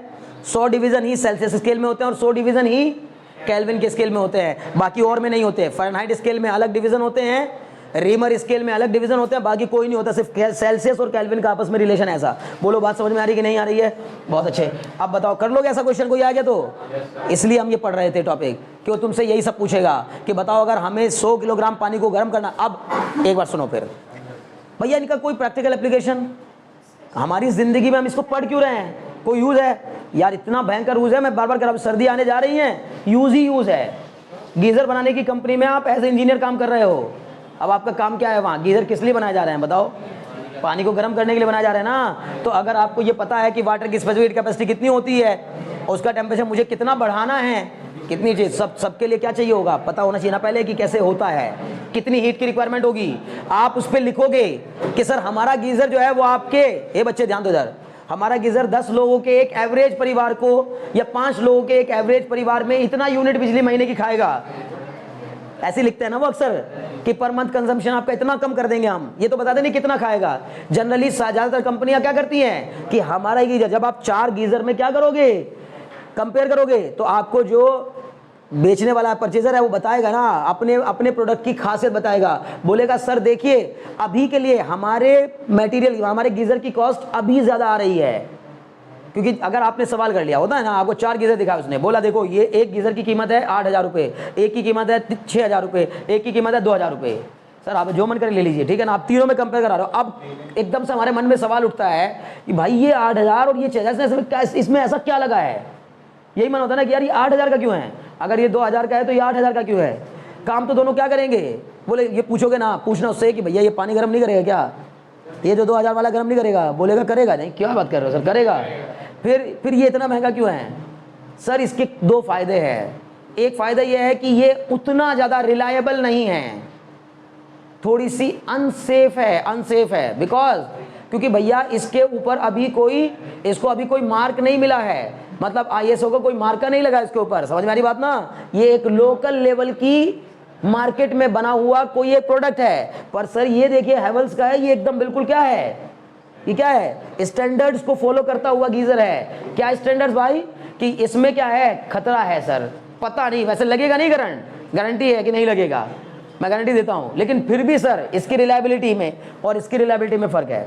वो पहले आपको अब डरा देगा, बोलो अच्छा यार 2000 अब तुम्हारा मन 2000 से तुरंत 8000 वाला खरीदने का कर लेगा, भैया करंट से बचना है, बेहतर होगा 8000 वाला खरीदो। समझ में आ रही बात ना, एक बात। दूसरी बात बोलेगा सर ये कंजम्पशन लेगा, आज तो ये 2000 का लग रहा है, 6000 बच रहे हैं आपके, ठीक है अच्छी बात है, लेकिन 2000 वाला पर एक सीजन में आपकी बिजली खर्च करेगा मान लीजिए 4000 की या 3000 की, पूरा सीजन सर्दी का निकाल देगा, आपकी कम से कम 4000 रुपये की बिजली अगर ये खर्च करेगा ना, तो ये केवल 1000 रुपये की बिजली खर्च करेगा। मेरी बात को समझ में आ रही ना, यानी वो अमाउंट इलेक्ट्रिसिटी का कंजम्पशन कम करेगा और हीट ज़्यादा प्रोड्यूस करेगा, मतलब ज़्यादा उसको देगा। समझ में आ रही बात ना, तो यहाँ पर वो आपको कंपेयर करके बताएगा। समझ रहे हो मेरी बातें? तो ये चीज़ें हैं। अब आप सोच लो कि जो हम पढ़ रहे हैं सब हर चीज़ काम की है, एक भी टर्म ऐसा नहीं है 11th और 12th क्लास में जिस टर्म को पढ़कर आप ये कह सको कि जिंदगी में इसका कोई इस्तेमाल नहीं है। श्योरली इस्तेमाल है, आपको बस ये पता होने चाहिए। बोलो क्लियर हो गया ये? अब नेक्स्ट डालो जल्दी से, ये नोट भी कर लिया होगा मेरे हिसाब से। अरे भाई करते रहना चाहिए ना बीच बीच में, अब क्योंकि देखो बात समझो ना, मैं इतनी सारी बातें एक्स्ट्रा बताई हैं तो तुम नोट कर लेते, ठीक है ना? हाँ बिल्कुल बिल्कुल। हाँ सुनो बच्चे, एक सवाल और उठा है कि भैया अगर हम यहाँ पर इस किलोग्राम को ग्राम में बदल लेते तो कोई दिक्कत नहीं, तब भी तो वही आंसर आता नहीं आता? बोलो भाई, सी आपको दी थी किसमें? जूल पर ग्राम पर। आपको जो सी की वैल्यू पता है वाटर की, वो कितनी है? 4.18 जूल पर ग्राम पर डिग्री सेल्सियस, ये पर ग्राम में है। तो तुम क्या जरूरत पड़ी इसको किलोग्राम में बदलने की? मास को सीधे ग्राम में बदल लो। 10 किलोग्राम पानी दिया था तो उसको ग्राम में बदलना आसान काम है, 10 × 1000, बात तो तब भी वही आएगी, आ गई। लेकिन क्या होगा, एनर्जी तो जूल में ही आएगी ना, क्योंकि हमने ऊपर वाले टर्म की उसको नहीं बदला। समझ गए ना? हाँ अब एक और बात सुनो, ये बच्चे ध्यान दो, एक और बात काम की। अगर उसने आपको क्वेश्चन में दिया कि small C is equal to 1 calorie per gram पर डिग्री सेल्सियस, समझ रहा? तो फिर जो आंसर आएगा वो किस में आएगा? कैलोरी में आएगा। तब फिर यहाँ हम किस में लेंगे? कैलोरी में। तो आंसर जो आएगा वो जूल में नहीं आएगा, अब कैलोरी में आएगा। और अगर आपको जूल में आंसर देना उसका तो पहले कैलोरी में निकाल दो और फिर उसको क्या कर देना, 4.18 से या 4.2 से मल्टीप्लाई करके जूल में बदल देना। बोलो बात समझ में आएगी नहीं? यदि नहीं समझ पा रही हो पक्का? बहुत अच्छे भाई, मुझे नहीं लगता, वैसे मैंने जो टॉपिक आपको बताया इतना मुश्किल अब लग रहा होगा आपको, ज़्यादा हो गया एक्सपेक्टेशन, अच्छा खासा बता दिया। बढ़ जाऊँ आगे, पहुँचे नेक्स्ट अंडा, ये molar heat capacity, molar heat capacity, ठीक है।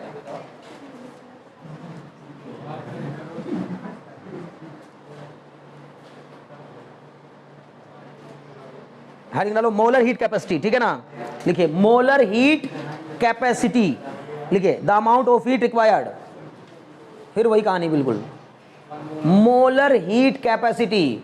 जाहिर सी बात है, अगर थोड़ा सा आप समझदार हैं तो नाम से समझ गए होंगे 1 मोल के लिए होगा। अच्छा, मोल बिना उठाए केमिस्ट्री को मजा नहीं आता जब तक मोल ना, इसलिए शुरुआत हमारी कहां से हुई थी? मोल कॉन्सेप्ट से, याद करो 11th क्लास की केमिस्ट्री की शुरुआत ही हमने मोल कॉन्सेप्ट से की थी, याद है ना?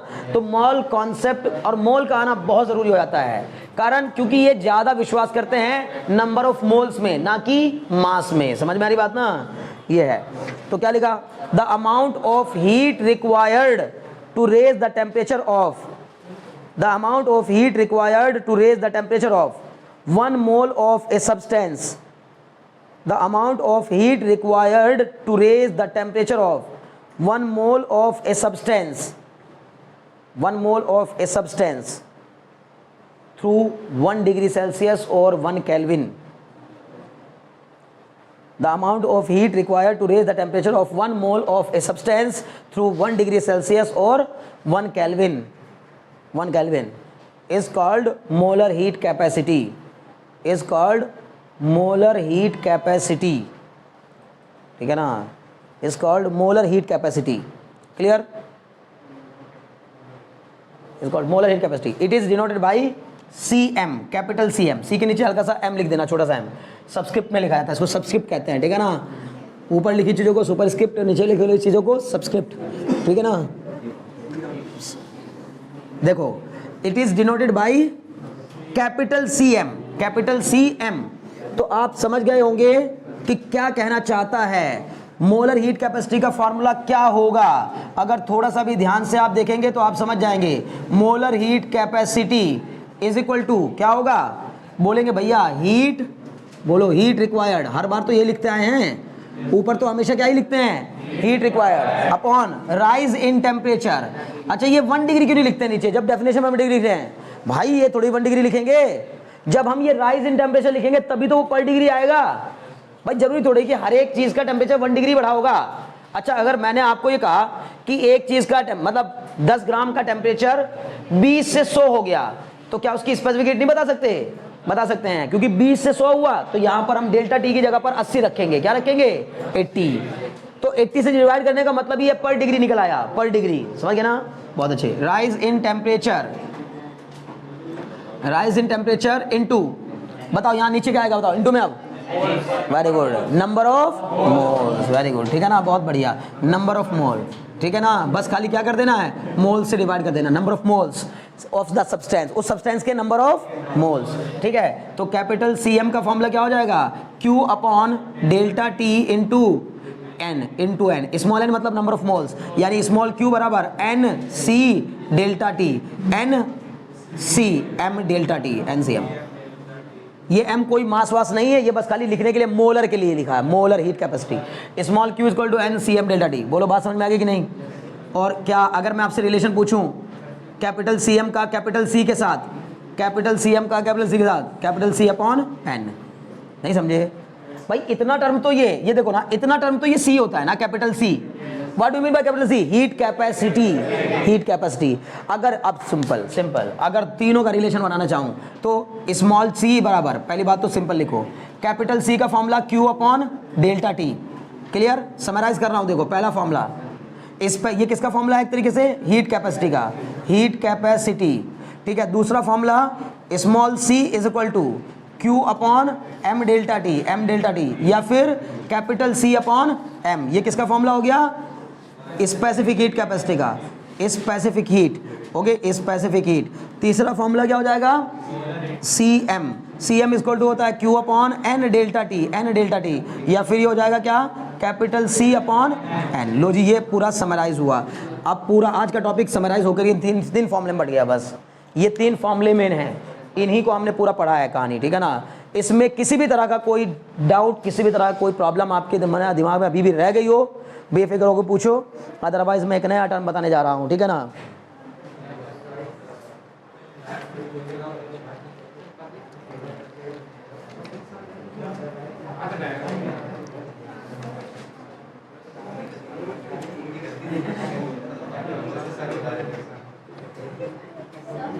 हाँ बच्चे एक मिनट, कौन सा?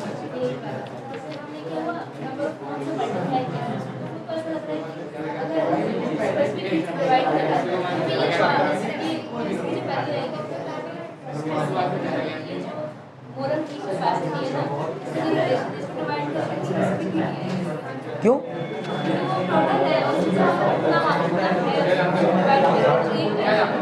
सुन बताते हैं, सुनो ये बच्चे सुनो, इधर ध्यान लगाओ, इधर ध्यान लगाओ।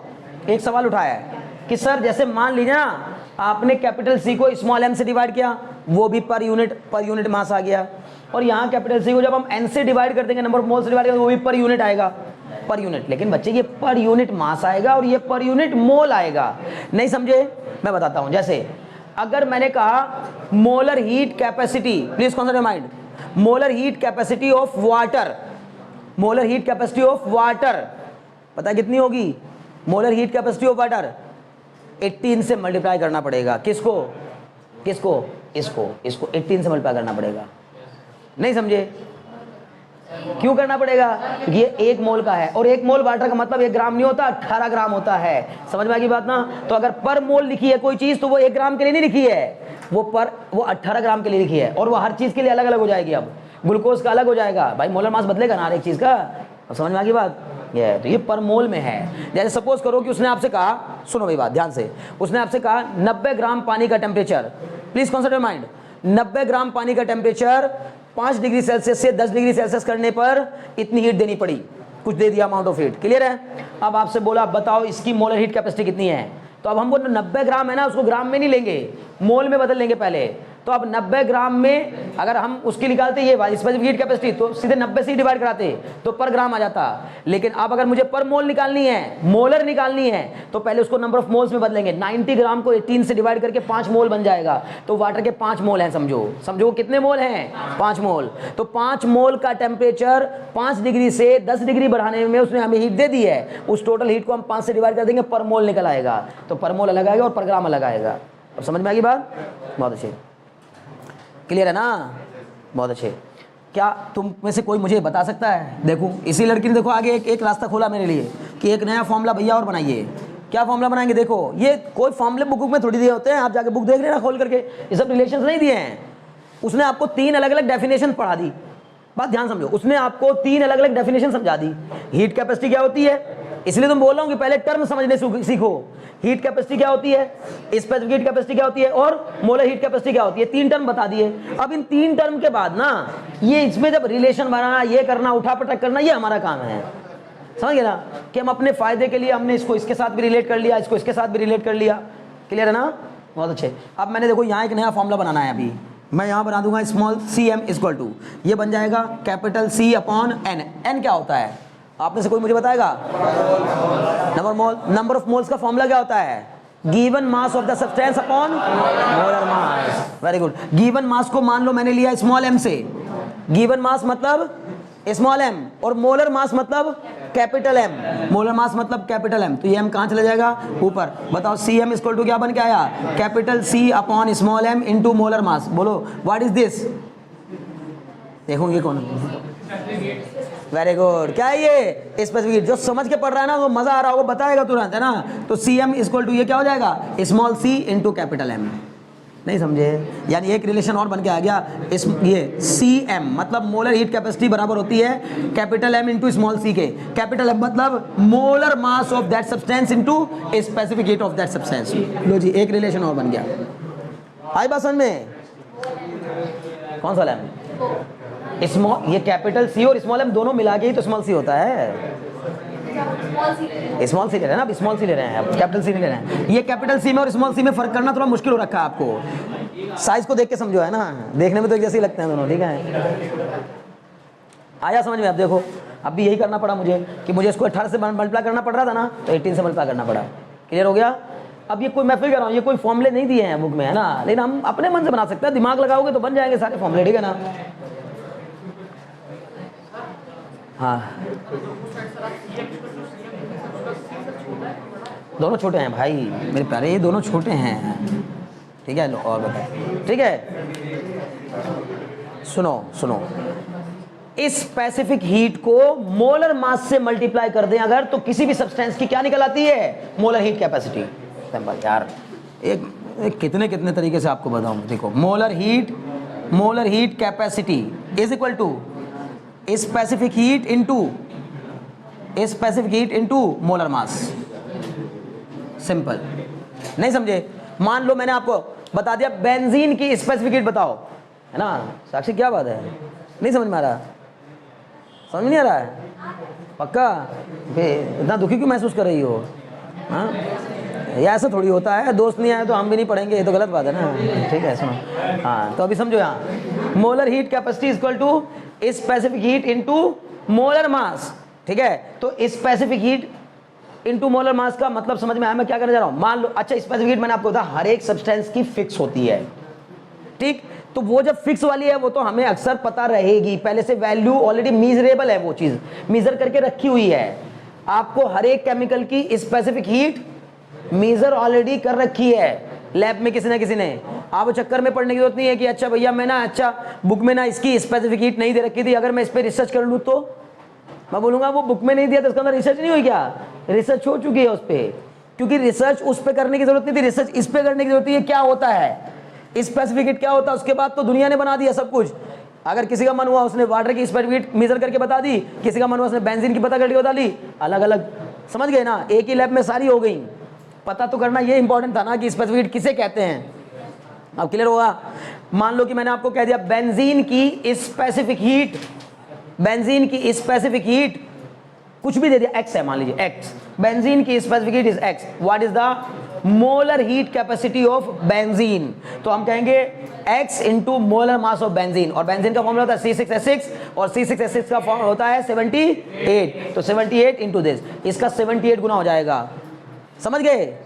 अरे क्या गजब गजब क्वेश्चन, बार जितना आपने पढ़ा है ना, अगर ये पढ़ लिया, मैं आपको बता रहा हूं 20 कम से कम 20 क्वेश्चन, कम से कम 20 क्वेश्चन केवल इस जो इतना लिखा है ना बोर्ड पे, इसी से बना सकता हूं मैं 20 क्वेश्चन कम से कम, समझ गए ना। कंपटीशन के लिए आप, और कंपटीशन के लिए कैसे, आपको बोल देगा which of the following statement is incorrect, और 4 स्टेटमेंट बनाएगा, सुनते जाइए। बोलेगा द मोलर हीट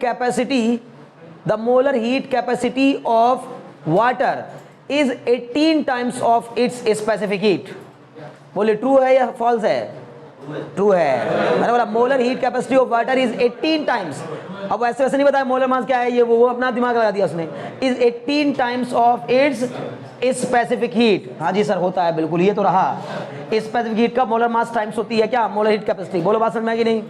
दूसरा, द मोलर, सुनो, the molar heat capacity of water, the molar heat capacity of water is always greater than it's specific heat, बिल्कुल true है, 18 गुना होती है, तो ट्रू हो गया, बात समझ में आ गई ना, बहुत अच्छे। फिर बोल देगा हीट कैपेसिटी, देखो ध्यान सुनो, फिर बोलेगा बल्कि हाँ, specific heat capacity is an extensive property, specific heat capacity is an extensive property, false हो गया, बात समझ में आ गई ना, फॉल्स हो गया। ये मास पे डिपेंड, ये कह रही है कि मास पे डिपेंड कर, एक्सटेंसिव होने का मतलब तो मास पे डिपेंड करेगी, लेकिन जबकि मास पे डिपेंड नहीं करता, इसलिए यही स्टेटमेंट क्या हो गया, फॉल्स। और ऐसे इसके साथ एक स्टेटमेंट और जोड़ देगा, तो बताओ बन गया कि नहीं बन गया क्वेश्चन। मैं आपको बार बार कह रहा हूं, क्वेश्चन आप जो समझे हो ना, ये समझना ही मेन है भाई, क्योंकि किसी को भी इसका अंदाजा नहीं होता कि एग्जाम में क्वेश्चन क्या आएगा, समझ गए। आप पता लगा पूरा थर्मोडायनेमिक्स पढ़ के गए भैया, मैंने सबसे ज्यादा फोकस किया थर्मोडायनेमिक्स पर, और पेपर में एक भी क्वेश्चन नहीं, ऐसा हो सकता है अनलकीली, कभी कभी ऐसा भी हो जाता है कि हम पता लगा पेपर करके हम पूरा तैयार करके गए कि भैया थर्मोडायनेमिक्स, सर ने बोला था फिजिक्स में वर्क, एनर्जी एंड पावर आजकल एग्जामिनर के फेवरेट टॉपिक्स में बना हुआ है, बताया था मैंने, यही बात बोली थी जब चैप्टर शुरू किया था, वर्क एनर्जी एंड पावर, मैंने कहा था ये चैप्टर इन दिनों एग्जामिनर की सबसे पहली पसंद बना हुआ है फिजिक्स में, वर्क एनर्जी एंड पावर, उसके क्वेश्चन अक्सर देखने को मिल रहे हैं, और एक नहीं कई क्वेश्चन देखने को मिल रहे हैं। अब पता लगा मेरी ये बात सुन के तुमने उस पर बहुत इंफेसाइज किया, ज्यादा से ज्यादा पढ़ा उसको, लेकिन अगली बार क्या कर दिया उसने, चेंज कर दिया, मूड स्विंग हो गया, दूसरा कोई चैप्टर को क्या कर दिया, किसी दूसरे चैप्टर को ज्यादा वेटेज दे दिया, उस वाले चैप्टर को कम दे दिया, क्योंकि कंपटीशन में वेटेज नाम की कोई चीज नहीं होती कि इस चैप्टर का इतना वेटेज है, इसका इतना वेटेज है। आप बोर्ड में तो है कि चलो फिक्स होता है कि भाई आप ऐसा नहीं कर सकते कि पूरा पेपर बोर्ड का आपने एक ही चैप्टर से बना दिया, वहां वेटेज होता है कि हर एक चैप्टर को लेना पड़ेगा आपको, पर कंपटीशन में कोई किसी के ऊपर वो बंदिश नहीं है कि आप वो चाहे ना तो 4 ही चैप्टर में से पूरा पेपर बना दे, समझ गए ना, पर ऐसा होता नहीं, बैलेंस करके बनाते हैं पेपर को। क्या बच्चे, अब सोचो उसके बारे में, है ना, मैं थोड़ा आगे बढ़ना चाह रहा हूँ, ठीक है, सोच के बताना, नहीं होगा तो फिर मुझे बताना, ठीक है ना। ए टाइम बताओ बच्चे, ठीक है, तो फिर मेरे हिसाब से इस स्पेसिफिक बस यहीं तक रखो इसको, फिर नया टॉपिक का मतलब है कि इसके बेहतर फिर मज़ा नहीं आ पाएगा, जल्दीबाजी में बताना पड़ेगा, मज़ा नहीं आएगा, ठीक है ना। अभी आज की क्लास में सारे टर्म सीख गए, एक छोटा सा न्यूमेरिकल कर लो, क्योंकि क्वेश्चन करने के मज़ा आता है। चलिए एक छोटा सा न्यूमेरिकल कर लिए भाई,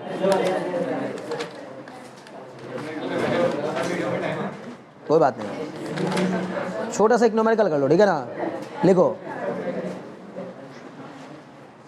ए स्विमिंग पूल कंटेन्स, लिखो क्वेश्चन, है ना, ए स्विमिंग पूल कंटेन्स 1 × 10 की पावर 5 लीटर ऑफ वाटर। अब 1 लिखने की क्या जरूरत थी, बिना बात लिख दिया, कुछ कर नहीं सकते, है ना। ए स्विमिंग पूल कंटेन्स 1 × 10 की पावर 5 लीटर ऑफ वाटर, है ना, हो गया यहाँ तक। एक स्विमिंग पूल दिया, उसके अंदर इतना पानी भरा है, 10 की पावर 5 लीटर, मतलब कितना मिलियन लीटर, बोलो 1 मिलियन, समझ में आ रही बात ना, हो गया। 1 × 10 की पावर 5 मतलब नहीं 1 मिलियन नहीं, 0.1 मिलियन, 10 की पावर 5 मतलब 1 लाख होता है, 10 की पावर 5 मतलब 1 लाख, और 10 लाख का 1 मिलियन होता है, 10 लाख मतलब 1 मिलियन होता है, समझ में आ रही बात ना। इसलिए 10 मिलियन नहीं होता, 1 मिलियन नहीं है, ये 1 मिलियन से कम है, 1/10 मिलियन है। क्लियर? तो क्या लिखा, स्विमिंग पूल कंटेन्स 1 × 10 की पावर 5 लीटर ऑफ वाटर। हो गया तक? बहुत अच्छे। How much energy in joule, अब देखो ये भी बता दिया, जूल में बताना है, कैलोरी में नहीं बताना है। How much energy in joules is required, देखो बच्चा है ना, how much energy in joules is required to raise the temperature of water. इसी स्विमिंग पूल में भरे हुए पानी का टेम्परेचर बढ़ाना है हमें, है ना। To raise the temperature of water from 20 degree Celsius to 25 degree Celsius. दिमाग लगाओगे ना, अगर वाटर पार्क आप सर्दियों में भी खोल के रखना चाहते हैं, नहीं समझे, अगर वाटर पार्क जो हम गर्मियों में यूज करते हैं जनरली ना, और वाटर पार्क आपने, मान लो, सुनो दिमाग लगाओ, आपका मान लो आपने एक वाटर पार्क बनाया अपना, और उस वाटर पार्क से आप बढ़िया कमाई कर रहे हो, लेकिन भैया बस एक नुकसान है। क्या नुकसान है भैया? गर्मियों में चलता है, सर्दियों में बंद हो जाता है। अगर आप चाहते हो तो आप दिमाग लगाओ और उसको सर्दियों के लिए भी खोल सकते हो। बस आपको करना क्या पड़ेगा, स्विमिंग पूल में जो पानी देना होगा वो गर्म देना होगा। समझ में आ रही बात ना? तो पूल के अंदर पानी गर्म दीजिए, आप लोग आएंगे, कोई दिक्कत नहीं है, ठीक है। फिर लेकिन क्या होगा, अब आप कहोगे भैया गर्मियों में तो पानी जो ठंडा, वो तो जैसे निकालते हैं हम नीचे से, वो पानी ठंडा ही निकलता है, तो वहां तो चल जाएगा, लेकिन यहाँ तो गर्म करना पड़ेगा ना, और सर्दियों में लगातार गर्म करते रहना पानी को, जबकि वो एनवायरनमेंट भी बाहर का क्या है, ठंडा है। तो ये थोड़ा सा इसके लिए खर्चा ज्यादा आएगा, तो कॉस्ट बढ़ानी पड़ेगी, कोई दिक्कत नहीं है। मैं आपको एक बहुत बढ़िया आइडिया दूं, बढ़िया बिजनेस का आइडिया, समझ लो ना, क्योंकि लोगों को नया करने की बड़ी बीमारी होती है। अगर आप ये बोलोगे ना, अब ये आप एडवर्टाइज करा दोगे अपने आप को कि ये एक ऐसा वाटर पार्क है जो सर्दियों में भी खुला रहता है, और हम सर्दियों में आपको गर्मियों से भी ज्यादा मजा दे सकते हैं, तो आपके वाटर पार्क में भीड़ लग जाएगी। समझ में आ रही बात ना? लोग कहेंगे यार सर्दियों में फन लेके आते, चलो, है ना, गर्मियों का मजा सर्दियों में। क्लियर? तो ये मैं बार बार कह रहा हूं, ये बीमारी होती है लोगों को कि वो नया करने के लिए ना कुछ भी देने के लिए तैयार हो जाते हैं। क्लियर?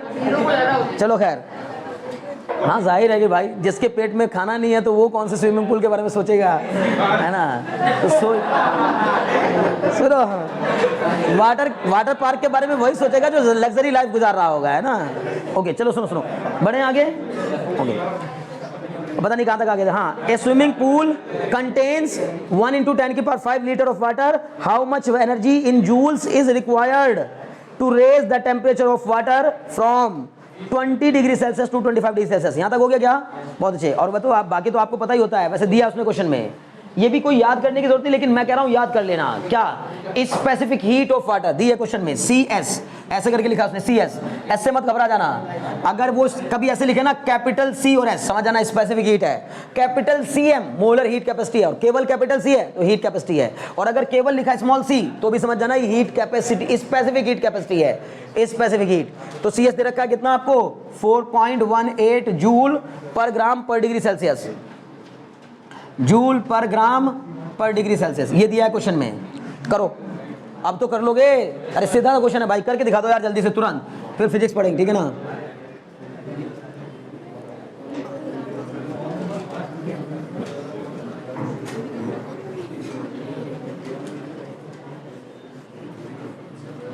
जो जो क्वेश्चन में दे रखा है पहले उसको सिंबॉलिक फॉर्म में लिख लो।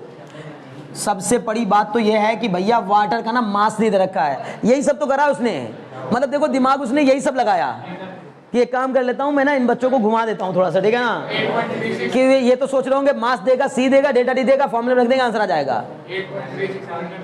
नहीं भाई नहीं, गलत। अभी आपने बहुत सी चीजों को इग्नोर मार दिया, मैं जान रहा हूं, वो इग्नोर मत मारो, नहीं तो फायदा नहीं होगा, नुकसान हो जाएगा। V बताओ कितना दिया, 10 की power 5 litre. This is the volume, ठीक है, किसका, पानी का। और ये क्या दिया है, ग्राम में, तो हम इसको भी बदलेंगे ग्राम में, सिंपल। नहीं समझे भाई, ये क्या दिया है, स्पेसिफिक हीट कैपेसिटी किसमें दी है, पर ग्राम में दी है, तो मैं इसको भी ग्राम में कन्वर्ट करूंगा। अब आप चिंता मत करो, करवा दूंगा, आप चिंता मत करो। 1 लीटर में बताओ कितना सेंटीमीटर क्यूब, बता चुका हूं पहले भी, 1 लीटर बराबर 1000 सेंटीमीटर क्यूब। बोलो होता है कि नहीं होता है? 1 लीटर में 1000 सेंटीमीटर क्यूब होता है ना। बहुत अच्छे। तो बताओ ये टोटल कितना हो जाएगा, 10 की पावर 5 इंटू 1000 क्या सेंटीमीटर क्यूब, मतलब कितना 10 की पावर 8 सेंटीमीटर क्यूब हो गया। बोलो हो गया कि नहीं? अभी ये वॉल्यूम ही रहा लेकिन मास नहीं बना अभी, पर ये सेंटीमीटर क्यूब में आ गया। तुम मुझसे सवाल करो सेंटीमीटर क्यूब में क्यों कर रहे हैं भैया? क्योंकि सीजीएस यूनिट में लाना है। वो किस में है? ये देखो ग्राम, ग्राम मतलब सीजीएस यूनिट, तो इसको भी सीजीएस में लाना है। वॉल्यूम की एसआई यूनिट क्या होती है? मीटर क्यूब, पर सीजीएस यूनिट क्या होती है? Centimetre cube. तो मैंने इसको सेंटीमीटर क्यूब में बदल लिया। बोलो बदल लिया। अब मुझे इसको मास में बदलना है। फॉर्मूला होता है mass equal to volume into density. यही सब तो ज्यादा लग, देखो ये सब दिमाग लगा पा रहे हैं कि नहीं? डेंसिटी ऑफ वाटर आपको पता होती है, बोलो कितनी? वाटर की 1 ग्राम पर सेंटीमीटर क्यूब होती है। वाटर की डेंसिटी 1 ग्राम पर सेंटीमीटर क्यूब, और मास इक्वल टू होता है बच्चों वॉल्यूम इनटू डेंसिटी। तो V इंटू रो W, रो मतलब डेंसिटी, W मतलब वाटर। वॉल्यूम कितना है? 10 की पावर 8, 10 की पावर 8 इंटू रो W कितना है? 1। तो सब मिला जुला कर M भी कितना आ गया? 10 की power 8 gram. This is gram, ग्राम में आया। बोलो क्लियर है? ये मास मिल गया, ये CS मिल गया। टेम्परेचर राइज कितना हुआ? T1 कितना दिया है? 20 डिग्री सेल्सियस। T2 कितना दिया है? 25 डिग्री सेल्सियस, 25 है ना? Okay 25 degree Celsius. तो डेल्टा T कितना हो जाएगा? T2 minus T1, T2 minus T1, 25 minus 20 मतलब 5 degree Celsius. This is delta T। बोलो को डाउट हो तो? पक्का? M भी मिल गया, C भी मिल गया, डेल्टा T भी मिल गया। क्या फॉर्मूला लगा देंगे?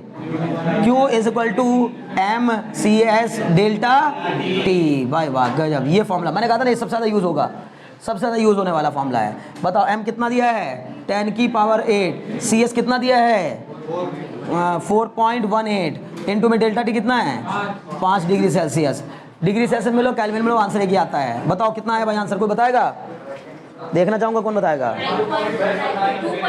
2.09 इंटू 10 की पावर 9 आया होगा। बहुत बढ़िया, क्या कह रहे हैं? 2.09 इंटू 10 की पावर 9 जूल आया होगा। 9 जूल, ये जूल में है, ठीक है। उसने हमसे क्या पूछा था? जूल में या किलोग्राम? किलो जूल में। अच्छा जूल में पूछा था, ओके जूल में, तो ये आंसर हो गया। अच्छा अगर इसी को किलो जूल में बदलना हो, भाई बात ना करो, गलत बात, गलत। बताओ इसको किलो जूल में बताओ कितना होगा? ये हो जाएगा Q इक्वल टू, ये तो मेरा आंसर आ गया। आंसर मेरा यही है। समझ में आ गया सबको कि नहीं? बहुत अच्छे। संस्कृति समझ में आता है? पक्का?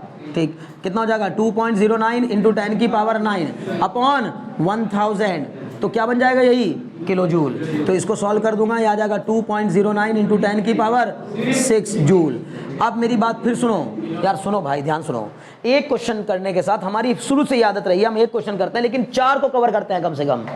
क्यों कह रहा हूं ऐसा? क्योंकि यही सेम क्वेश्चन बदल के फिर आ जाएगा और बोलेगा what is the amount of heat required in mega joule.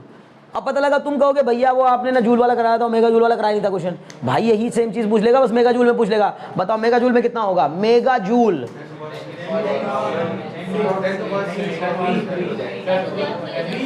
10 की पावर 6 से क्या मल्टीप्लाई या डिवाइड? Multiply divide? सोच लो। जूल छोटा होता है, मेगा जूल बड़ा होता है ना? तो ये छोटा है, ये देखो जूल छोटा है, तो जूल को मेगा जूल में बदलना हो तो क्या करेंगे? डिवाइड करेंगे। छोटे को बड़े में बदलना होता तो डिवाइड करते हैं। तो 10 की पावर, अच्छा और वैसे भी चलो एक और बात बताता हूं, 1 मेगा जूल बराबर 10 की पावर 6 जूल। समझ ना, ये याद रखना, 1 मेगा जूल बराबर 10 की पावर 6 जूल। तो ये जो जूल वाला टर्म है इसको किस में बदल देंगे? 2.09 इंटू 10 की पावर 9 डिवाइड कर देंगे किससे? 10 की पावर 6 से। 10 की पावर 6, तो आंसर आएगा कितना?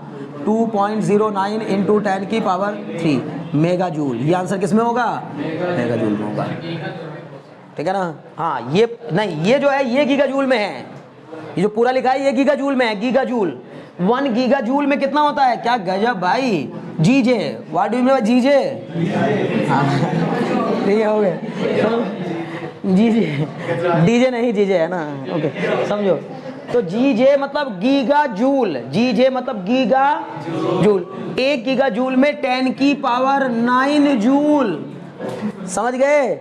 ये अच्छा मैं क्यों कह रहा हूं, ये वो लिखेगा भी नहीं, वो ऐसे बोलेगा भी नहीं how much energy required in mega joule, giga joule, kilo joule, ये नहीं करेगा। कंपटीशन में जब क्वेश्चन आएगा तो ऑप्शन में देगा तो सीधे गीगा जूल में ही देगा। अब तुम ना चाहते हुए मजबूर हो जाओगे उसको उसमें बदलने के लिए, समझ में आ रही बात ना। तो अगर गीगा जूल में बदलना हो तो क्या आंसर आएगा, सीधे 10 की पावर 9 से डिवाइड कराएंगे, 10 की पावर 9 से डिवाइड कराएंगे जूल को, क्योंकि गीगा और बड़ा होता है, समझ गए ना। तो गीगा तो बड़ा ही होता है। तो क्या जाएगा answer, Q equal to 2.09 into 10 की पावर 9 अपॉन 10 की पावर 9, कट के कितना जाएगा आंसर 2.09 गीगा जूल। तो ऐसा सा आंसर दे देगा। अगर उसको पावर हटानी होगी ना तो पावर भगाने के चक्कर में ये कर देगा बस आंसर 2.09 गीगा जूल। मुझे पूरी उम्मीद है बात समझ में आ गई होगी। और ये क्लियर हो गया अच्छे से, श्योर, बहुत अच्छे। तो चलिए आज के लिए इतना काफ़ी है। अगली क्लास में हम लोग डिस्कस करेंगे लेटेंट हीट ऑफ वेपराइजेशन और लेटेंट हीट ऑफ फ्यूजन। ये दो टॉपिक और होने के बाद ना इसका इतने बेहतरीन क्वेश्चन करवाऊंगा कि मन खुश हो जाएगा आप लोगों का, ठीक है ना। चलिए आज के लिए इतना काफ़ी है, ठीक है।